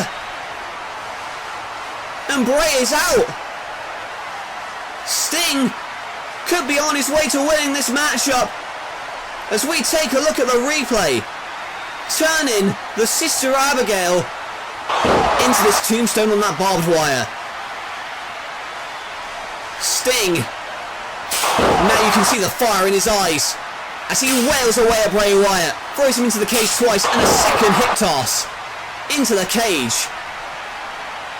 Sting measures Wyatt, runs from one side to the other with a Stinger splash into the cage, throws him back in. Sting looking into the eyes of Bray, and the death drop. One, in for the cover. And oh no, what is... He pulled him up. He pulled him up from the cover. Sting telling Bray, no, I haven't finished with you. This isn't enough. I don't know how wise that was by Sting in terms of winning the match, but I don't think Sting cares about winning this match as much as he wants to hurt Bray Wyatt. And now the Scorpion Deathlock applied, but what's going on? Oh wait, what the hell? That's Burchill, one of Wyatt's disciples, and oh, there's Thorne. Thorne and Burchill, the Brood, members of Wyatt's family. They're trying to find a way in the cage to save Bray. Oh, Bray holds him with a Sister Abigail. Well, as mentioned, this Hell in a Cell was designed to keep the Brood and the Wyatt family out. But the Brood are on top of the cage, and oh, there's Luke Harper. Luke Harper with a set of bolt cutters, it looks like. They're trying to get to Bray Wyatt as desperately as possible. They don't care if they're not allowed in. They'll find a way in. And that undoes the door with the bolt cutters. What the hell? What was that? I hear the music. And that's got to be Kane. And it is. And he's back with a clothesline. Kane, following a series of mistakes, was kicked out of the Wyatt family and brutally assaulted. And now Bray Wyatt's going to pay for that decision, it looks like. Kane has taken out Luke Harper. And now he says it's like, what? But a death drop. Death drop from Sting. But Kane sees the Brood still trying to find a way in on the top of the cell. And Kane going to follow them up. Kane goes to the top of the cage to meet the Brood. An uppercut to Thorne. And a chokeslam, my god, it almost caved in. Nearly went through the roof. And it is a dangerous situation up there. Burchill attacks Kane. Oh no. Not a chokeslam. But oh, for the love of God! Good God Almighty! Good almighty! From the top of the Hell in a Cell! Got thrown! Possibly to his demise, but by the looks of it, good lord. Words can't describe what we just saw. Look at that! Paul Burchill, from the top of the Hell in a Cell, crashing through that table. Kane was hell-bent on destruction after he was kicked out of the Wyatt family, and he may have got some revenge, but there's Luke Harper to stop Kane on the top. And oh, that door slammed in the head of Sting by Bray Wyatt. Bray Wyatt slamming the head of Sting. And now Bray's going to follow up and try and help Luke Harper and attack Kane. Well, the reason Wyatt kicked Kane out of the Wyatt family, there's a senton, was because of his failed attempts to quell Sting's attacks. Well, now Kane's paying for it. Powerbomb on the top by Luke Harper, and Kane has been taken out. After taking out the Brood, Kane has been taken out by Luke Harper. And Wyatt... oh my... here comes the Icon Sting! And Sting attacking Wyatt on the top and an uppercut. And now they're fighting on top of this Hell in a Cell on a backdrop. Wyatt backdropped and now picked up for the Gorilla Press and the Slam. Even more danger. There's Wyatt's bloody carcass. Sting now looking for a suplex. Oh my god! Oh my lord! Oh, he almost suplexed him right off the top. Sting hanging on by a fingertip, and look at Wyatt, the sick sadistic bastard. Look at him trying to pry the fingers of Sting. Sting trying to hang on, and a punch. And the Bulldog on the top of the cell. 20 feet in the air. One man falls. Not only is the match over, their career may be over. We've already seen Burchill get taken out.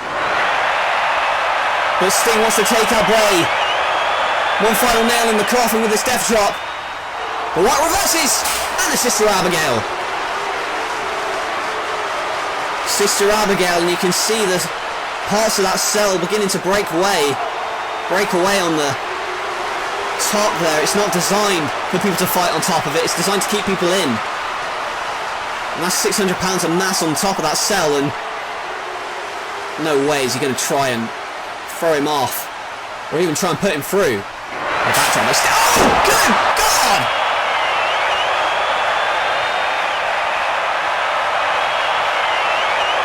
Somebody has to stop the damn match now!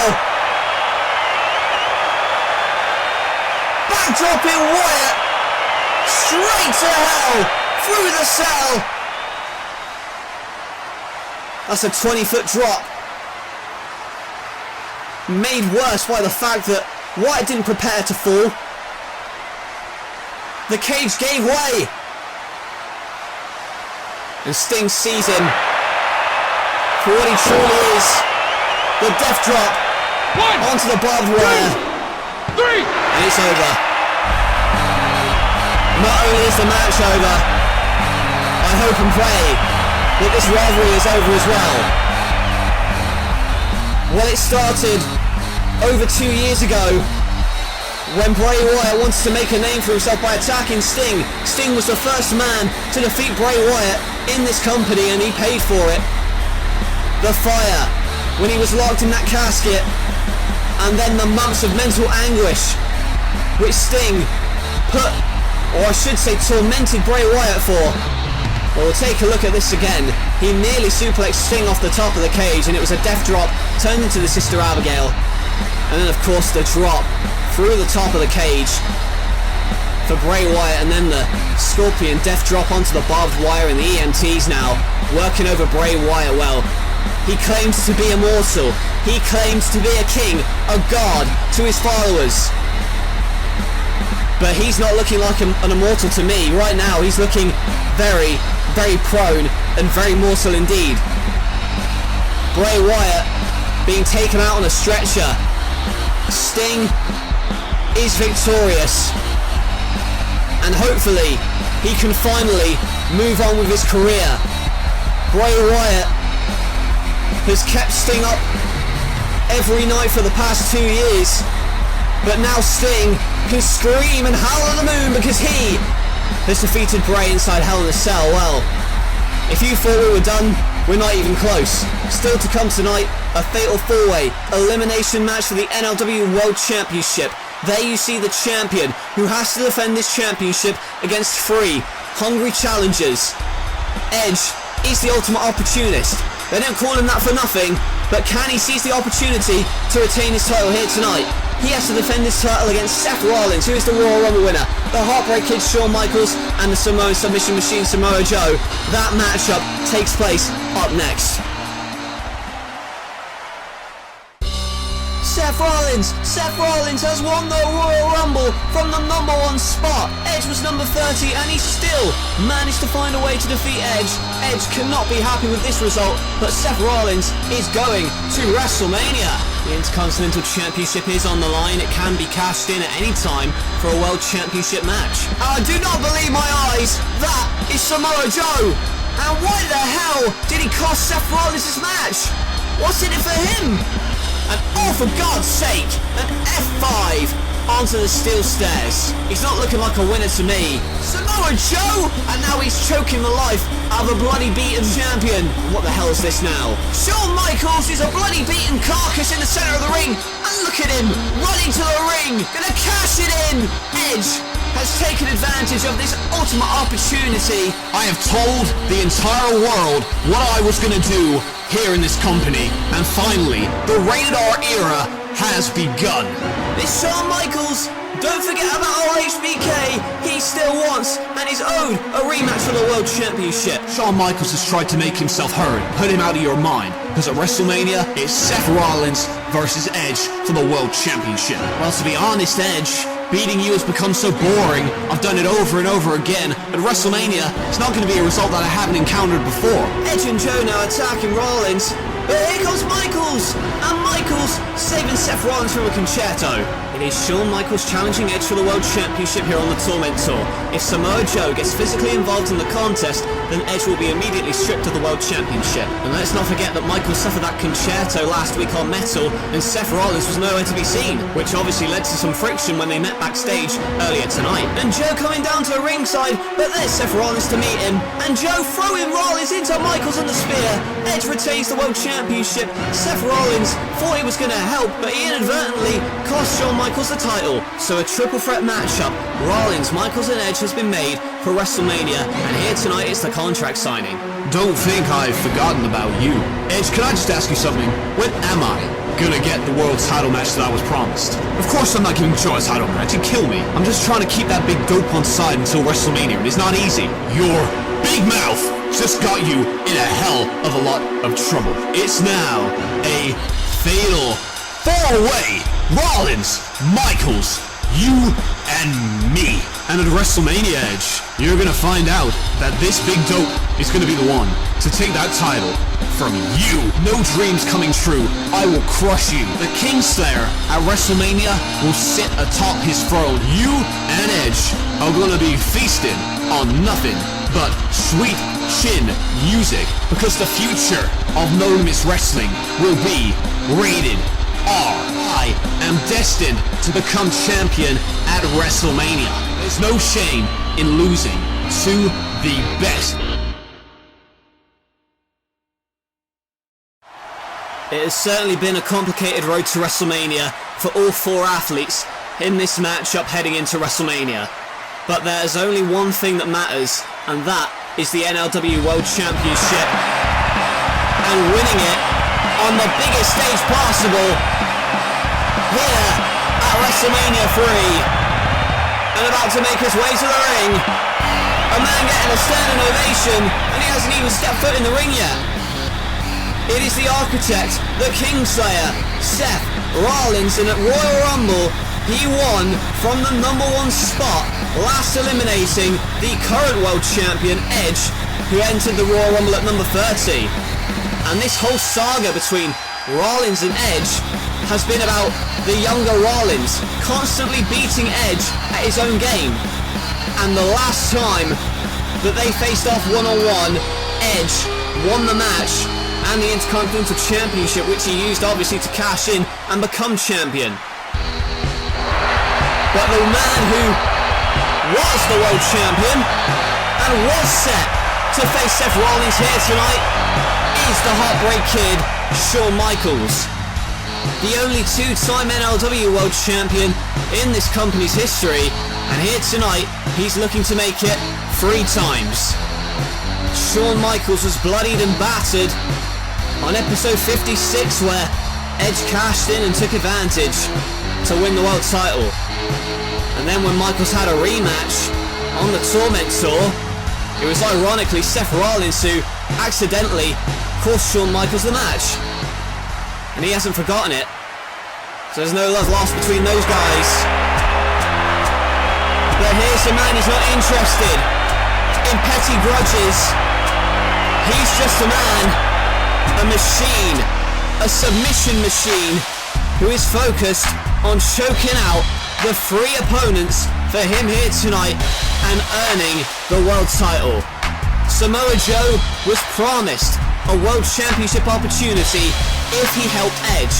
However, Samoa Joe found out that Edge never intended on giving him the world championship opportunity that he deserved.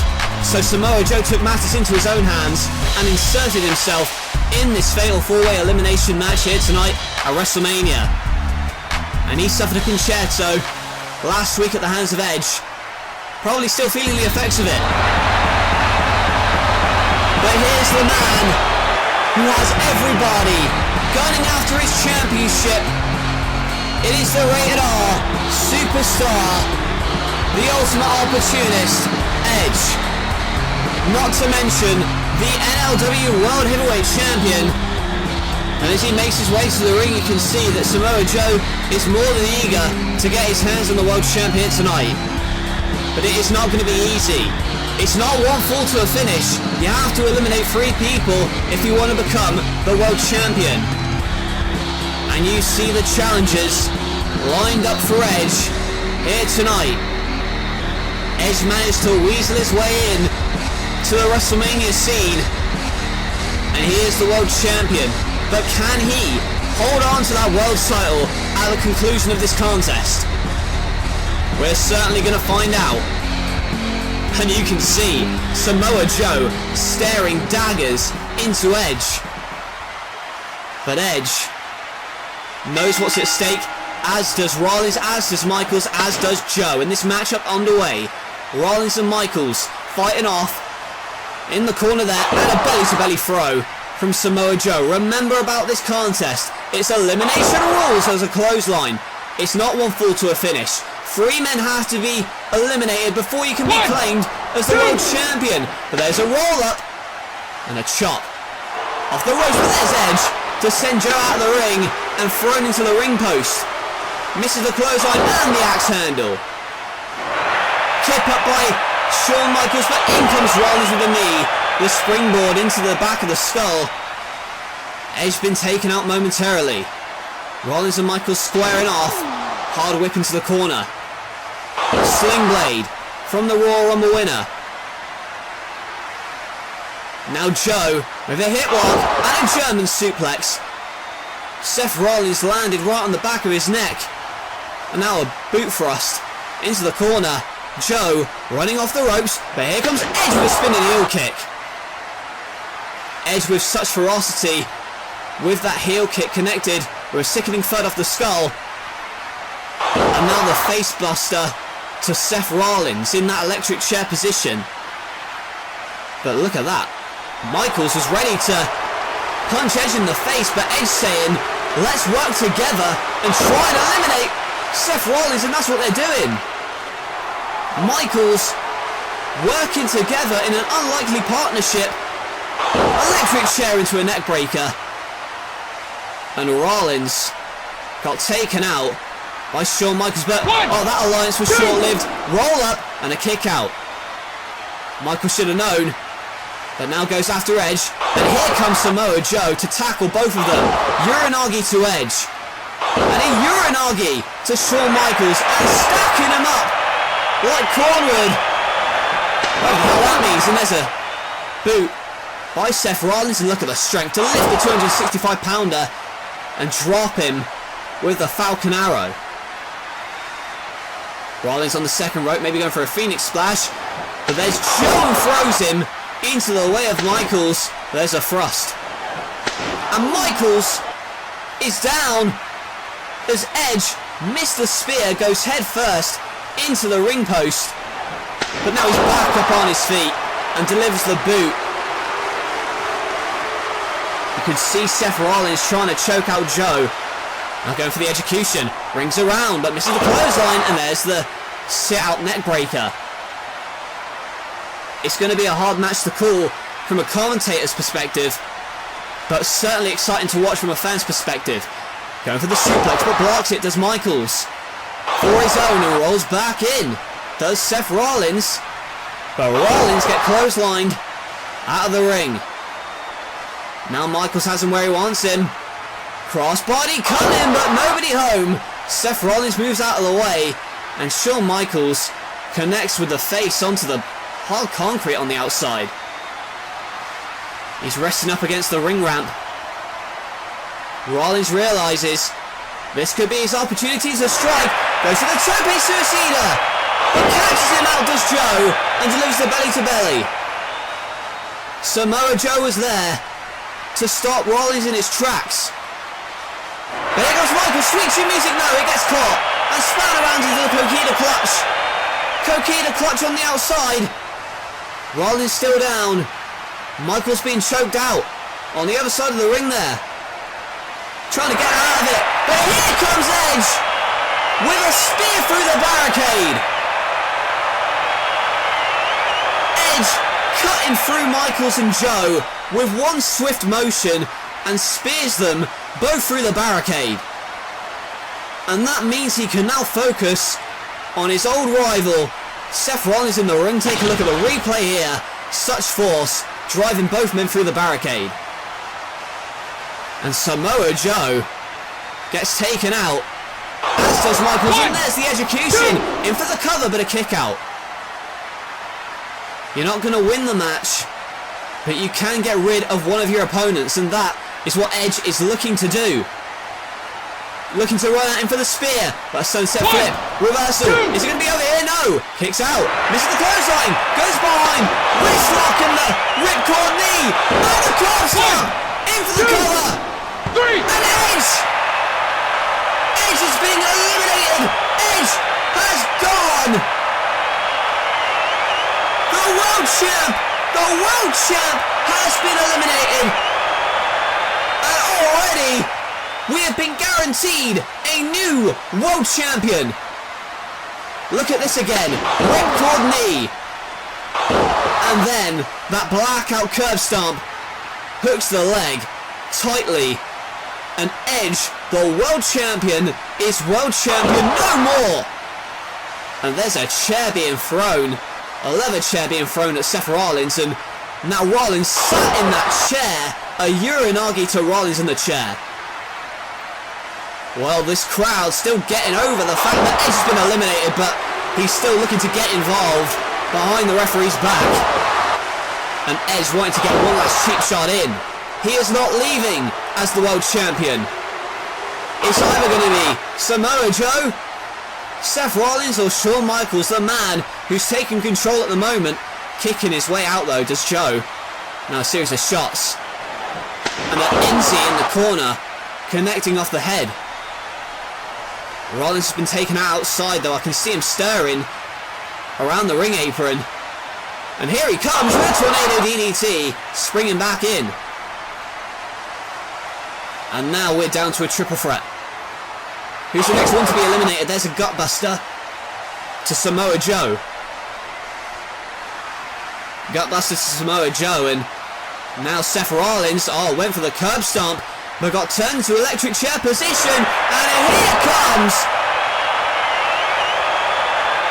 a move reminiscent of the Road Warriors, that Doomsday device from Shawn Michaels, decapitating Seth Rollins and almost decapitated Samoa Joe with the elbows. Now on the top rope and the elbow. Samoa Joe gets his ribs caved in from that elbow from the top. And now tuning up the band. Sweet chin music, no, I thought he hit it. But Rollins stopped him at the pass with that enziguri. And now going to drag Michaels away. Don't know what his intentions are. But Michaels is on the apron. Rollins though, with the sling blade on. Well, it's almost cliche to say, but it is the hardest part of the ring. And he wipes him out with a clean as a whistle sling blade there, and holding his back. What is he planning now? Not a powerbomb. Lifts him up, but here comes Joe with a tope suicida. And that forearm delivers to Seth Rollins. When you see 275 pounds of muscle running at you through the air, it's not a good sign, but a boot. And Michaels with that Asai moonsault. Wipes out Samoa Joe momentarily, and look at this now. Shawn Michaels directing traffic. That monitor off the skull, and the sweet chin music to Joe. Joe gets knocked out, and rather than throw him back in the ring, what are they doing? Rollins being told by Michaels to go to the top. What the hell is this? Michaels holding down Joe. Seth Rollins! Oh my god!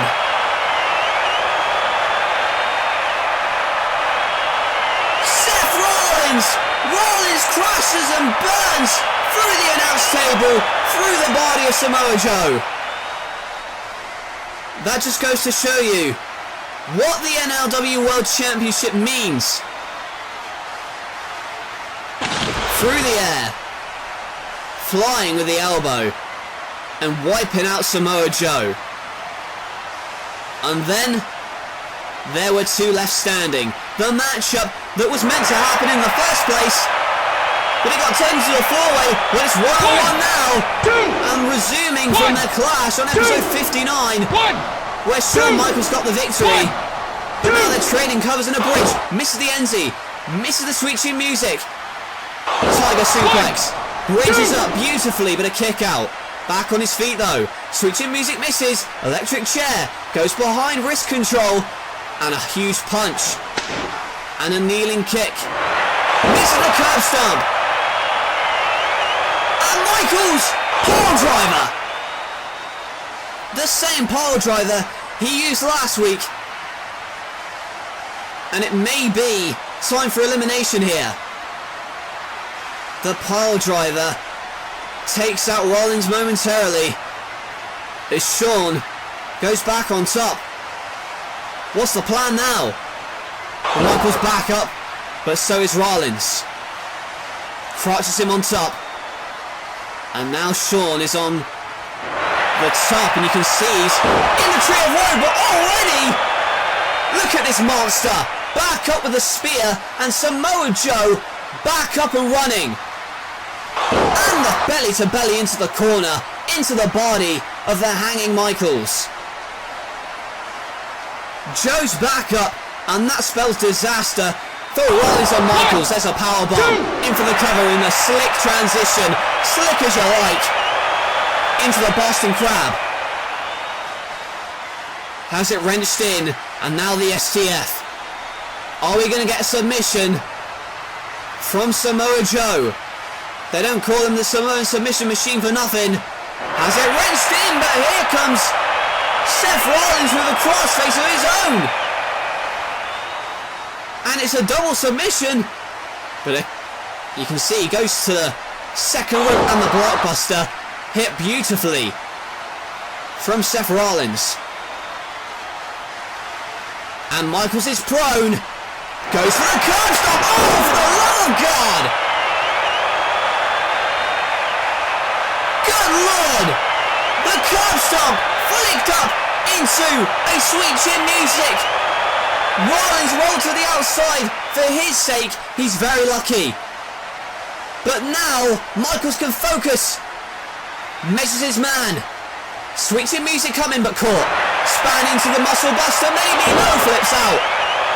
Switching music caught again. Span around into the Coquina clutch. Coquina clutch to Seth Rollins. I should say to Shawn Michaels, who's being choked out now. Wrenching on the neck. Wrenching back. He's in the centre of the ring. Can he get to the ropes to force a break? Michaels desperately fights out. But even he is, yes he has! He's passed out! He has passed out! And Shawn Michaels has been eliminated. Well, you hear the boos from many fans in attendance who wanted to see Shawn Michaels rise up again and regain the world title he unfairly lost. Well, take a look at this again. That incredible counter to the curb stomp into the sweet chin music, and then he flipped out of the muscle buster but got caught into the Kukida clutch and eventually passed out. Not many people can get out of it, and unfortunately for Shawn Michaels, his night is over. Now we're down to 2, maybe down to 1. A roll up and a kick out by Joe. Ripcord knee coming, but turned into a clothesline. We're down to 2.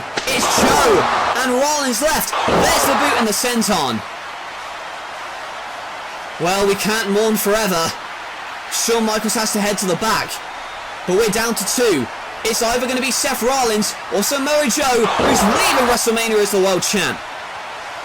Face planted in the turnbuckle. Joe trying to find his feet. Running edge. Oh my god. Stiff landing for Seth Rollins with that belly to belly in the turnbuckle. Strong style being used by Samoa Joe. There's a back elbow to the back of the skull, and the enziguri again. And that boot thrust into the corner. Seth Rollins crawls, and I mean crawls, he is dazed and confused, to the centre of the ring. Samoa Joe, though, looks to put it away with a muscle buster and a DDT reversal. Samoa Joe nearly had it, but a curve stomp, no. Boots his way out, though. And another boot. But Uranagi from Samoa Joe. And what more can be said about the effort of these two men? One of them can cement themselves as the best in the world today. The other will have to settle for second place. But Rollins doesn't want it to be him. The Frankensteiner, but a kick out. And did you see the balance and poise of Seth Rollins to run along that top rope? And then deliver the Frankensteiner, but he's wasting no time! Phoenix Splash! 1, 2! And Joe kicks out again. Edge is gone. So is Shawn Michaels. We're down to 2 as I mentioned. And Rollins can't believe he didn't put it away that time. Perhaps going to go for a curb stomp, maybe. No, a snap power slam from Samoa Joe. But you can see that both men are exhausted from the physical toll that this match has taken on both their bodies. German suplex. Dragon suplex. Now going for a tiger suplex. But lands on his feet. And there's a knee. Ripcord knee. And a second, but he's still on his feet. Now going to go for a third. Rings around, no, a clutch. Pokey in a clutch. Rollins has to fight out, and he does. 1, And now a roll, victory roll. No! Pulls back the tights. And the Coquina clutch. And it's applied in the centre of the ring. Nowhere for Rollins to go other than to tap or pass out. He's desperately trying to manoeuvre himself to those ropes, but it's looking increasingly unlikely. 1, Oh, but he rolls through. 2. Has it on the clutch, but he kicks out. Just about. And the curb stomp. 1, 2! With a kick out by Samoa Joe. I cannot believe it. The fans in attendance can't believe it, but the curb stomp wasn't enough. Samoa Joe, I can't even say he kicked out. He rolled his shoulder is what he did, convulsed on the canvas. But Seth Rollins, he has to keep up the momentum and keep up the pace. Well, a great counter to the Coquina clutch into a pin. He just about kicked out, and then the curb stomp, but It was that momentary lapse in concentration that maybe cost him. He fell into the cover, he didn't hook a leg. And now he's placed Samoa Joe on the top. We've seen this before. Falcon Arrow. The superplex first though, then the Falcon Arrow, no! Turned into a clutch. A counter into the clutch again. Rollins held. And another pinning combination, but another kick out. And then goes for the curb stomp. Oh my god! Flicked up into the muscle buster. 2. And a kick out by Seth. Oh my lord, what a match. And I would say, judging by that reaction, that a lot of the fans and attendants want to see Shawn Michaels, or I should say, Seth Rollins, win this match. They did want to see Shawn Michaels advance to the final two with Seth Rollins. I'm getting all my names mixed up. I'm caught up and swept up in the emotion of this contest. Well, take a look at that again. It was Samoa Joe who countered and flicked up the curb stomp, caught him in midair for the muscle buster, but it wasn't enough. But will this be enough? Coquina clutch. Ducks underneath. Ripcord knee. Curb stomp coming, but moves out of the way. And there's the muscle buster. But flicks out on the shoulders. Buckle bomb. Looks for a sling blade. And there comes Joe with a missile dropkick. Picked up for the power bomb. Oh my god. Curb stomp from the shoulders. And a second. In for the cover. Pokes the leg. And Seth Rollins.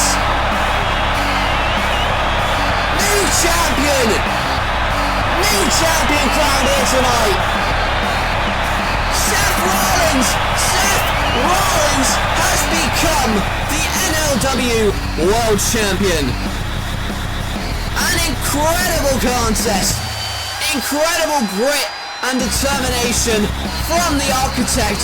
The Kingslayer is now officially sat atop the throne as the World Champ. Well, look at these incredible replays. He hit the ripcord knee and then the buckle bomb. But out of the power bomb came this. From the shoulders, on the top of the head with a curb stomp and a second to make sure he won this match. But it was incredible throughout. Edge getting eliminated first and then the curb stomp into the sweet chin music, curb stomp into a muscle buster. But finally, from the shoulders position, never seen it executed that way before. Blackout for Samoa Joe. Joe got what he wanted, and he was very nearly on his way to becoming the world champion. And don't discount the effort of him in this match, because he put up a hell of a fight. But Seth Rollins, this journey from debuting in the NWO, from carving his own path, and then winning the Royal Rumble from number 1, now we can say that Seth Rollins is the man, the Architect, is your world champion. And we're still not done. Our main event is still to come tonight. There you see CM Punk, a man who tonight has the chance to make history when he goes one-on-one in a dream match against Stone Cold Steve Austin. It is Stone Cold's first match in this company. And if Stone Cold loses here tonight, he must step down as the NLW Commissioner. It is CM Punk versus Stone Cold Steve Austin, and that takes place up next.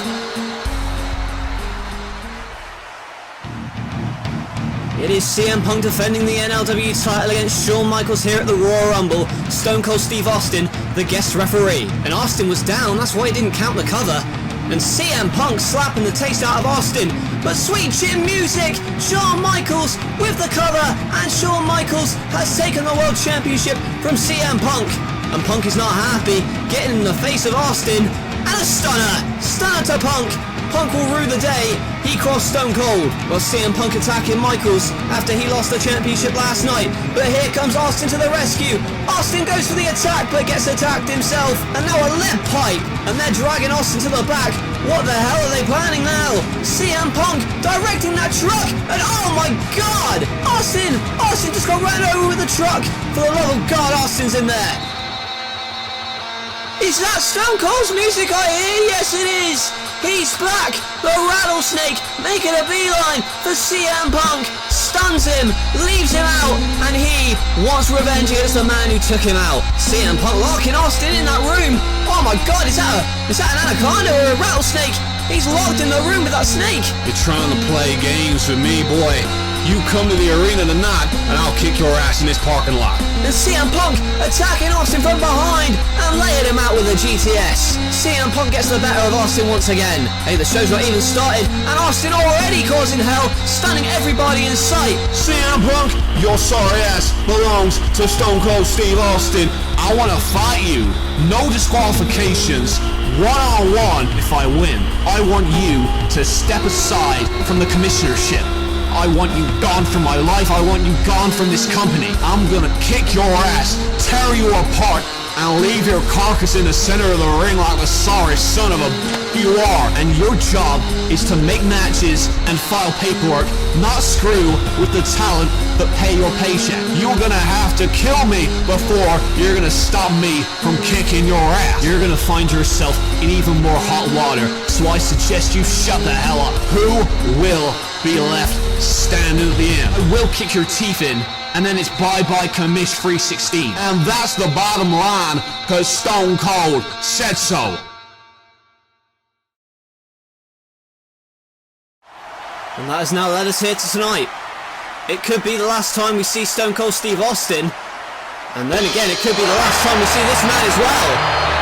Depending on if Stone Cold allows this man to leave the arena alive here tonight. Stone Cold's job as the commissioner is on the line. And the reason that CM Punk wants Austin to step down so badly dates back to the Royal Rumble and Stone Cold, in Punk's mind, costing him the World Championship. CM Punk feels he should be the World Champion to this day, and in his mind, it's Stone Cold's fault that that is not the case. But he has got a confident swagger about him here tonight as he prepares to main event WrestleMania in this dream clash against his arch rival, who just so happens to be his boss, Stone Cold Steve Austin. But CM Punk, at the end of this match, can change all that. By the end of this match, Stone Cold might not even be CM Punk's boss. But Stone Cold, the glass shatters. Punk sitting in the ring, awaiting the arrival of Austin, and Austin wastes no time, making his way to the ring, and you see CM Punk wants no part of Austin, slides to the outside, and he is the NLW Commissioner, and has been that way for the better part of a year. CM Punk wants to change that here tonight, but Stone Cold Steve Austin didn't come back to be an active competitor. He came back to help the talent, and he made that clear on numerous occasions. So this is more than a rivalry, this is about keeping his job, and they are going for hell for leather, and will go hell for leather, in order to maintain that commissionership with Austin. Catches the Fez press, and now stomps him in the surfboard hold. Remember also that there is no disqualification in this contest. No DQ. They can do whatever the hell they like to each other. There is the Fez press. And a series of shots from Austin. Flailing elbow connects to the face of CM Punk. They're willing to do whatever it takes. Take any measure to make sure that they win this contest. There's a spinning neckbreaker from CM Punk. Measures his man now. Misses the roundhouse, but another couple of shots from Austin. And a heel kick from CM Punk. Out of the two of them, you have to say that CM Punk is the more technically sound. But Stone Cold Steve Austin is a great mat technician as well, in his own right, even though perhaps sometimes his brawling ability overshadows it. But gets out of that and goes to the Fez press, but it all caught into the GTS. No, the stunner, but pushed away by CM Punk in a drop toe hold, and again goes after the headlock, and a methodical pace set from CM Punk from the get-go as he continues the control of the head, but backdrops out of it to Stone Cold Steve Austin. Remember, this is the first time that Austin has competed in a match here in NLW. He's going to whip him into the corner, but gets reversed. Goes to the running knee, but misses. And now Austin with a stomp, and a couple more. Going to stomp a mud hole in CM Punk. And now driving the tip of that boot into the throat of Punk. CM Punk, the former NLW World Champ, gets thrown to the outside by the current NLW Commissioner. And I emphasise the word current. That could all change. There's an uppercut, and now tries to hit his head off the announce table, but Punk reverses him. I'm going to run at Austin, but Austin backdrops Punk over the announce table, and now Stone Cold weighing on Punk and throws him back to the ringside area. Throws him back in the ring now, and maintaining a quick pace, surprisingly, considering this is his first match in several years for Stone Cold. It's just another day at the office for CM Punk. But Stone Cold has that experience edge that you just can't teach. He crushes him in the ropes there and gets pulled in, and there's a DDT from CM Punk, trying to get momentum back on his side. Remember, that's all legal. You can choke him as much as you want because there's no DQ. And drives that knee on the apron, and then a boot, and sends Austin back in. Theoretically, they can stay on the outside as long as they want. But here comes CM Punk. Hits the ring post with the shoulder, and there's the electric chair, dropping him on his neck. Austin does not see CM Punk as an employee here tonight. He sees him as an opponent, and he has to. Sprang up so quickly with CM Punk with that crossbody. Jumping back, and now going to go for a suplex. No, dropping Austin gut first onto that top rope. And now going to try and suplex him back in. Austin, though, stubborn as ever, trying to hang on. Hanging on as best he can. But oh my God! Suplexing CM Punk to the outside. And Punk connected with his back, full force onto that hard steel ramp. A horrific impact for CM Punk. Well, can you imagine if Austin does win this, how CM Punk and his business relationship's going to be going forward? I assume there's not going to be one. But CM Punk would not have it any other way as he gets his head bashed into that rampway again, and another uppercut. Stone Cold with the suplex on the ramp now. They're up on that stage. Stone Cold feeling the effects of this matchup so far as he sends CM Punk into the staging area. The stage, and not going to throw him off. Tries to throw him off, but Austin got thrown off by CM Punk. Stone Cold, that's the contempt he has for CM Punk, that he would throw him off the stage. And here comes Punk with a clothesline. Jumping about 8 to 10 feet through the air, crashing onto Austin. But you can see him holding his ribs, not unscathed, and catapults him into that steel beam. And now he's taken a drink, a Pepsi, from a fan, and now just spits it in the face of Austin. Remember, he's straight edge, he ain't going to spit a beer at him. And now mocking Austin, but here comes Austin. They say imitation is the sincerest form of flattery. Not so sure in that case. If you spit in the face of a rattlesnake, he will come back to bite you. But manages to kick him out under his legs, and while Austin was trying to get back in the ring, he was all hung up, and Punk delivered the leg drop. It's been a physically intense match thus far, and it will continue to be. Looking for the submission with the abdominal stretch, and look at this, using the ropes, and remember, no DQ, but Austin gets out with a hip toss, and a double clothesline, double down, both men flat on the canvas. Austin holding his back. Both men thought the same thing that time, but who can control the rest of this match? Misses the punch, and a couple punches from Stone Cold. Whips him off the ropes, and there's a belly-to-belly throw. Rarely do we see that from the Rattlesnake, but he's having to wrestle Punk to try and keep up with the young stud. Clotheslines him over the top rope. CM Punk and Austin now back to the outside. Punk in trouble, but Austin diving into the timekeeper's area. Head first into the chair, but look out. Still ring bell off the skull. Anything is legal, including that ring bell. Sending Punk's head off the announce table for good measure as well, and an uppercut. And now punches Punk to the canvas, choking him out here. Doesn't have to break at 5, he can do what he likes. Another neck breaker from Austin though. I'm going to drag him to the corner, driving the knee into the throat of CM Punk, but not only that, that solid knee brace grating into the face of him, into his forehead as well, as he places a prone Punk on the top rope, but Punk trying to fight back.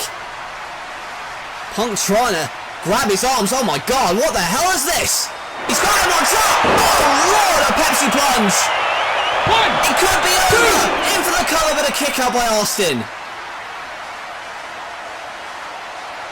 Harkening back to his independent days as a star in Ring of Honor, and across the independent scene in North America with that Pepsi plunge. Like a top rope pedigree. Such devastating impact. Austin kicked out, but I'm not so sure he's going to kick out of that. The Macho Man elbow drop. Right into the heart. The cold icy heart of the Texas Rattlesnake. Time to go to sleep. On his shoulders. But a crucifix pin. He gets out of it, but a kick out. Just in the nick of time. But Austin couldn't scout that one. CM Punk had it scouted himself. The low bridge and the lower back of Austin hitting the ramp. Punk going for a ride. Punk rolling out of Tope Suicida. He got all of it. Wiping out Austin. CM Punk though didn't come out of it unscathed, throwing Austin into the ring steps to try and get some separation. And that is as legal as a headlock. What he's about to do to Austin, caving in his skull with those solid steel steps across the face. And I do not envy Austin at this moment in time. Not going to go for a pile driver, surely. But Austin! Spinebuster! You saw Punk's head ricochet off the steel from the force of that spinebuster. Not many men do it better than Austin. But Punk was rocked. And he is groggy. Well, we'll take a look at the replay. First of all, Tope Suicida got all of it. And an act of desperation almost. That spinebuster onto the steel steps. And now Austin. Legs spread apart. All the power on his side. Setting up for the stunner. But Austin doesn't see him grab the camera. CM Punk grabbing the camera in this no disqualification match from one of our ringside cameramen. And now a view from that camera out of the skull of Austin. Well, you saw what Punk saw, but Austin didn't see it coming. And now filming Austin lying on the floor, but Austin back up, shows him what he thinks of Punk and drops the camera. But here comes Punk, series of roundhouse kicks, now going for the Anaconda Vice. Tries to lock it in. Austin trying to block it, but punches his way out. And the stunner! Off the ropes in the elbow. I should say the running knee and then the bulldog from CM Punk. Well, he almost hit that stunner out of nowhere, but Punk had it scouted. But those camera shots, not only did they set us back about $3,000 a piece, but they knocked Austin loopy, and that is going to knock him for 6 as well, as he was crotched on the top rope, got wiped out with the clothesline and a vicious kick to the face. Now Pie faces him with the boot. Disrespect being shown by CM Punk, but the last one was caught. And now a move, harkening back to Austin's pass with this $1 million dream, but a jawbreaker and a spinebuster. Well, I was about to say that was a move from his ringmaster days. Flies the elbow, but it gets caught. One attempt too many, and now the Anaconda Vice has been locked in. Look at Austin, desperately try and kick himself to the ropes, but remember, no disqualification. If Austin passes out, then we're going to have... Oh, look at that though. Reverses it and rams his head into the canvas multiple times. I'm not sure if Austin had submitted then, that the match would have been over, because he was outside the bounds of the ring by having his foot on the rope. Regardless though, he's in a tough way, and Austin... Oh, for the love of God! Good Lord! Chicago Destroyer! Chicago Destroyer on the ring apron! I'm tempted to say some sort of hokey line about how it's the hardest part of the ring. But it doesn't matter, because that flipping pile driver landed Austin right on his neck. And you know that it's neck problems that caused Austin to retire in the first place. The Chicago Destroyer on the apron, and now, to add insult to injury, stomping a mud hole in Austin, wearing his own jacket, and now using all the moves that made Austin famous. Wearing that jacket, such disrespect shown from CM Punk. And should we expect any less? Now he's setting up for the stunner. Goes for the boot for it. What a clothesline. Spins him around. Still got the jacket on though. But Austin with a second rope elbow. Punk now trying to get out of the ring. Trying to get out of dodge from an angry rattlesnake. I don't know if that strategy is going to pay off. Certainly not right now. Catapulted head first into the ring post. And still he's got that jacket on. And a vicious kick to the stomach. That's going to break a rib or two. And now a TV monitor off the skull. And now pulling that vest over the skull. And pounds away at the face of CM Punk, and the powerbomb on the apron. On the edge of the ring apron with that powerbomb. And CM Punk has been taken out indefinitely. Not only can you tell from watching this how much they hate each other, but just how much you can tell that Austin wants to keep his job as the NLW commissioner. Sets up for the stunner, but got turned around into a head and arm suplex. A great reversal. But again, it has to build some frustration in Stone Cold that he has yet to hit the stunner after several attempts in this match. CM Punk, meanwhile, goes to the top rope, wastes a little time, but there's an uppercut from Austin. Goes to the top to meet him. Superplex. Lifts him from the top. And such force as he hit the canvas. And now stomp on the face as well for good measure. This is our WrestleMania main event, and it's just becoming more brutal at the scene. Right now you can see Austin's brought a chair in. And there's a boot and a Hurricane Rana. Luckily for CM Punk, he avoided getting hit with that chair. But now picking him up. What the hell's this? Oh, for the love of God. This has to be it. The power driver, but a kick out.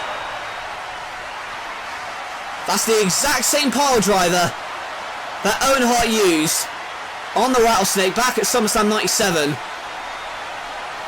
And that stemmed, and well, it resulted in numerous neck surgeries for Stone Cold Steve Austin throughout his career.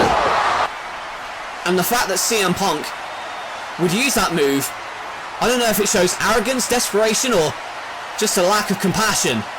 Maybe a bit of all three. But CM Punk gets to the chair and a stunner, no! Gets out of it, and there's a chair shot to the face of Punk. And you saw it nearly broke the legs off of that chair. The Rattlesnake diving at Punk. That may have been desperation there, and another steel chair shot right off the skull. He can do what he likes, without fear of repercussions. Not only because he's the boss, because it's legal within the match. Stunner coming, no! Burning Hammer drops him on his head again, and it's becoming difficult to watch. It may be over now. GTS, go to sleep. Is he asleep? No, he's not. He kicks out, rolls the shoulder, and Stone Cold Steve Austin stays in this match. I was sure after that burning hammer, especially after that sit-out power driver, that it was going to be over, and especially after that GTS, but maybe that just goes to show how much this job means to Stone Cold Steve Austin. Well, the stunner got turned into that burning hammer. It's a move banned in several promotions across the world because of its dangerous nature, and then the GTS, knee to the face, and Austin still kicks out, and he's got him hooked. Go for the boxing punch again, maybe. No! Backdrop, but a kick out. Austin gets up though. The Punk meets him, misses the clothesline. Huge clothesline. A lariat. Big time Western lariat from Austin, which sends Punk 180, flipping over onto his stomach. And now he's groggy. Stunner coming. Catches the boot though. Span around. GTS coming. No! Misses the kick. Goes for the stunner. Pushed off the ropes. Now Austin catches the boot. And there's the stunner! Austin 316 keeps his job. No! Oh, I spoke prematurely, but there you see the foot on the bottom rope, and I know what you're thinking. It's no disqualification, but your foot on the bottom of the rope means you're outside the bounds of the ring, and you have to be in the ring to get the pinfall. So having his foot on the rope does break the count, even in a no disqualification match, and that's the ring savvy that CM Punk has. But he's begging off now. A pissed off Rattlesnake with a steel chair, but a low blow. And there's a chair shot from Punk. Well, Punk narrowly avoided defeat by having his foot on the rope, and narrowly avoided a series of chair shots, but there, it's coming back to bite Austin, driving that chair into the ribs and the spine, and now across the neck. Oh, love of God, don't do this. I understand the animosity, but this is to end a man's career. Or paralyse him, but misses. Thank goodness, I can't even believe he was even thinking that. But misses the clothesline, and a backdrop suplex onto that open chair. And I can't say he didn't deserve it. Punk groggy. Stunner coming though. Thought he was going to go for the stunner, he nearly did. But Austin caught. Punk with the stunner. And a kick out.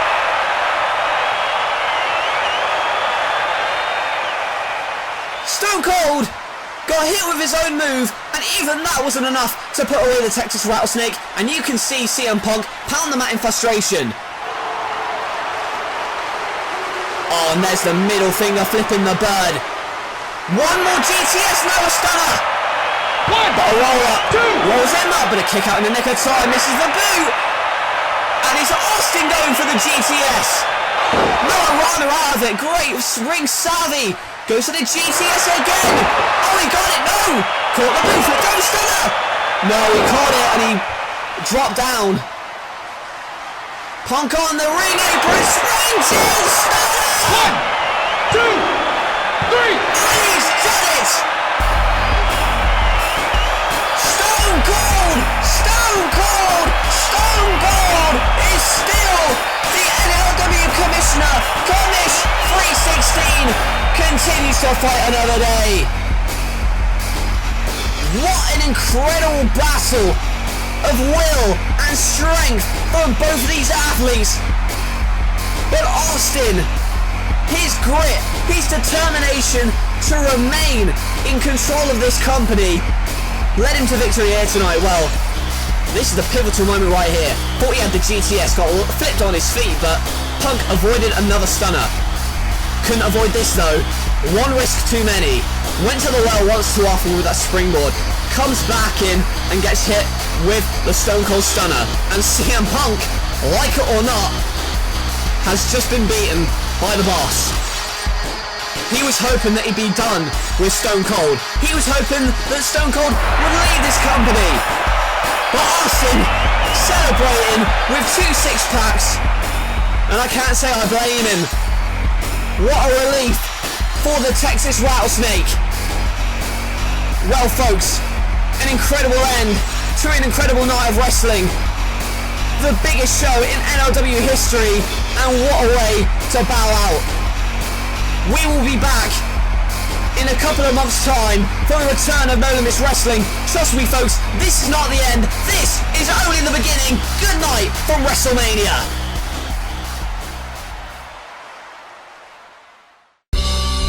Welcome, everybody, to the worldwide phenomenon. 6 years of hard work, dedication, and now we have arrived at our biggest show in NLW history. Money in the Bank ladder match. You see the briefcase hanging high above the ring.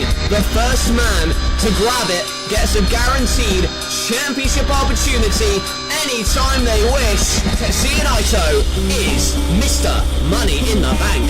This is possibly a make or break situation for Kurt Angle. Reigns has not lost. He has been unstoppable. Can tonight be the night for Kurt Angle to finally put a stop to Reigns' path destruction? Kurt Angle defeats Roman Reigns. The Phenom, the Undertaker, takes on the man with zero fear, Pentagon Jr. So fast-paced, it was difficult to call at times. And the Undertaker has defeated the man with zero fear. I guess we're going to see as this match progresses how well Bret Hart is going to be able to climatize in his first match in, well, several years certainly. And he's got a tough task against the Swiss cyborg, Cesaro. Does Sasha Banks have what it takes here tonight? Does she have what all of the women that Lita have faced before didn't have? Changed in the form of the boss, the new women's champion, Sasha Banks. It is the King of Strong Style taking on the Beast Incarnate. Brock Lesnar goes one-on-one with Shinsuke Nakamura. Shinsuke Nakamura defeats Brock Lesnar here. This war between two of Metal's top factions. In both these teams' minds, there can only be one. The Bad Boy Tonga and a stomp. And the Balor are going to get the victory here. The Intercontinental Championship is on the line in a triple threat matchup. The dream of winning the Intercontinental title has come true, and the American Nightmare's reign has only just begun. It is the I Quit match for Retribution. That is what the name of the game is for Triple H. He goes in there against the man who ran him over. I don't care if he hasn't quit yet. Just end the match, please! And I just hope and pray that Kevin Owens is proud of himself. This clash between the Cleaner and the American Dragon. It is Kenny Omega versus Daniel Bryan. An incredible performance, not just by Omega, but by Bryan as well. Rolling Angel, he hit it, and this one's over. One of the greatest matches in NLW history. They have deleted their final foe. The Hardy Boys have declared themselves as the greatest tag team in all of time and space. It is a match 2 years in the making, the rematch we've all been waiting for over a year. Sting versus Bray Wyatt, inside 20 foot high, Hell in the Cell. The Wyatt family can't interfere in this one. That's got to be Kane! And it is! And he's back with a clothesline. Kane has taken out Luke Harper. Good God almighty! From the top of the Hell in the Cell, somebody has to stop the damn match now. Backdropping Wyatt straight to hell. But now Sting can scream and howl at the moon because he has defeated Bray inside Hell in a Cell. The Fatal 4-Way Elimination match for the NLW World Championship. Edge defends against the Royal Rumble winner, Seth Rollins, the former champion, Shawn Michaels, and the man who Edge screwed out of the title opportunity, Samoa Joe. That just goes to show you what the NLW World Championship means. I cannot believe it. We can say that Seth Rollins is the man. The Architect is your world champion. The main event of WrestleMania, our biggest show ever. It's CM Punk versus Stone Cold Steve Austin. This dream clash. CM Punk, if he wins, will mean that Stone Cold must step down as the NLW Commissioner. Stone Cold! Stone Cold! Stone Cold is still the NLW Commissioner. Commish 316 continues to fight another day. The biggest show in NLW history, and what a way to bow out. We will be back in a couple of months' time. This is not the end. This is only the beginning. Good night from WrestleMania.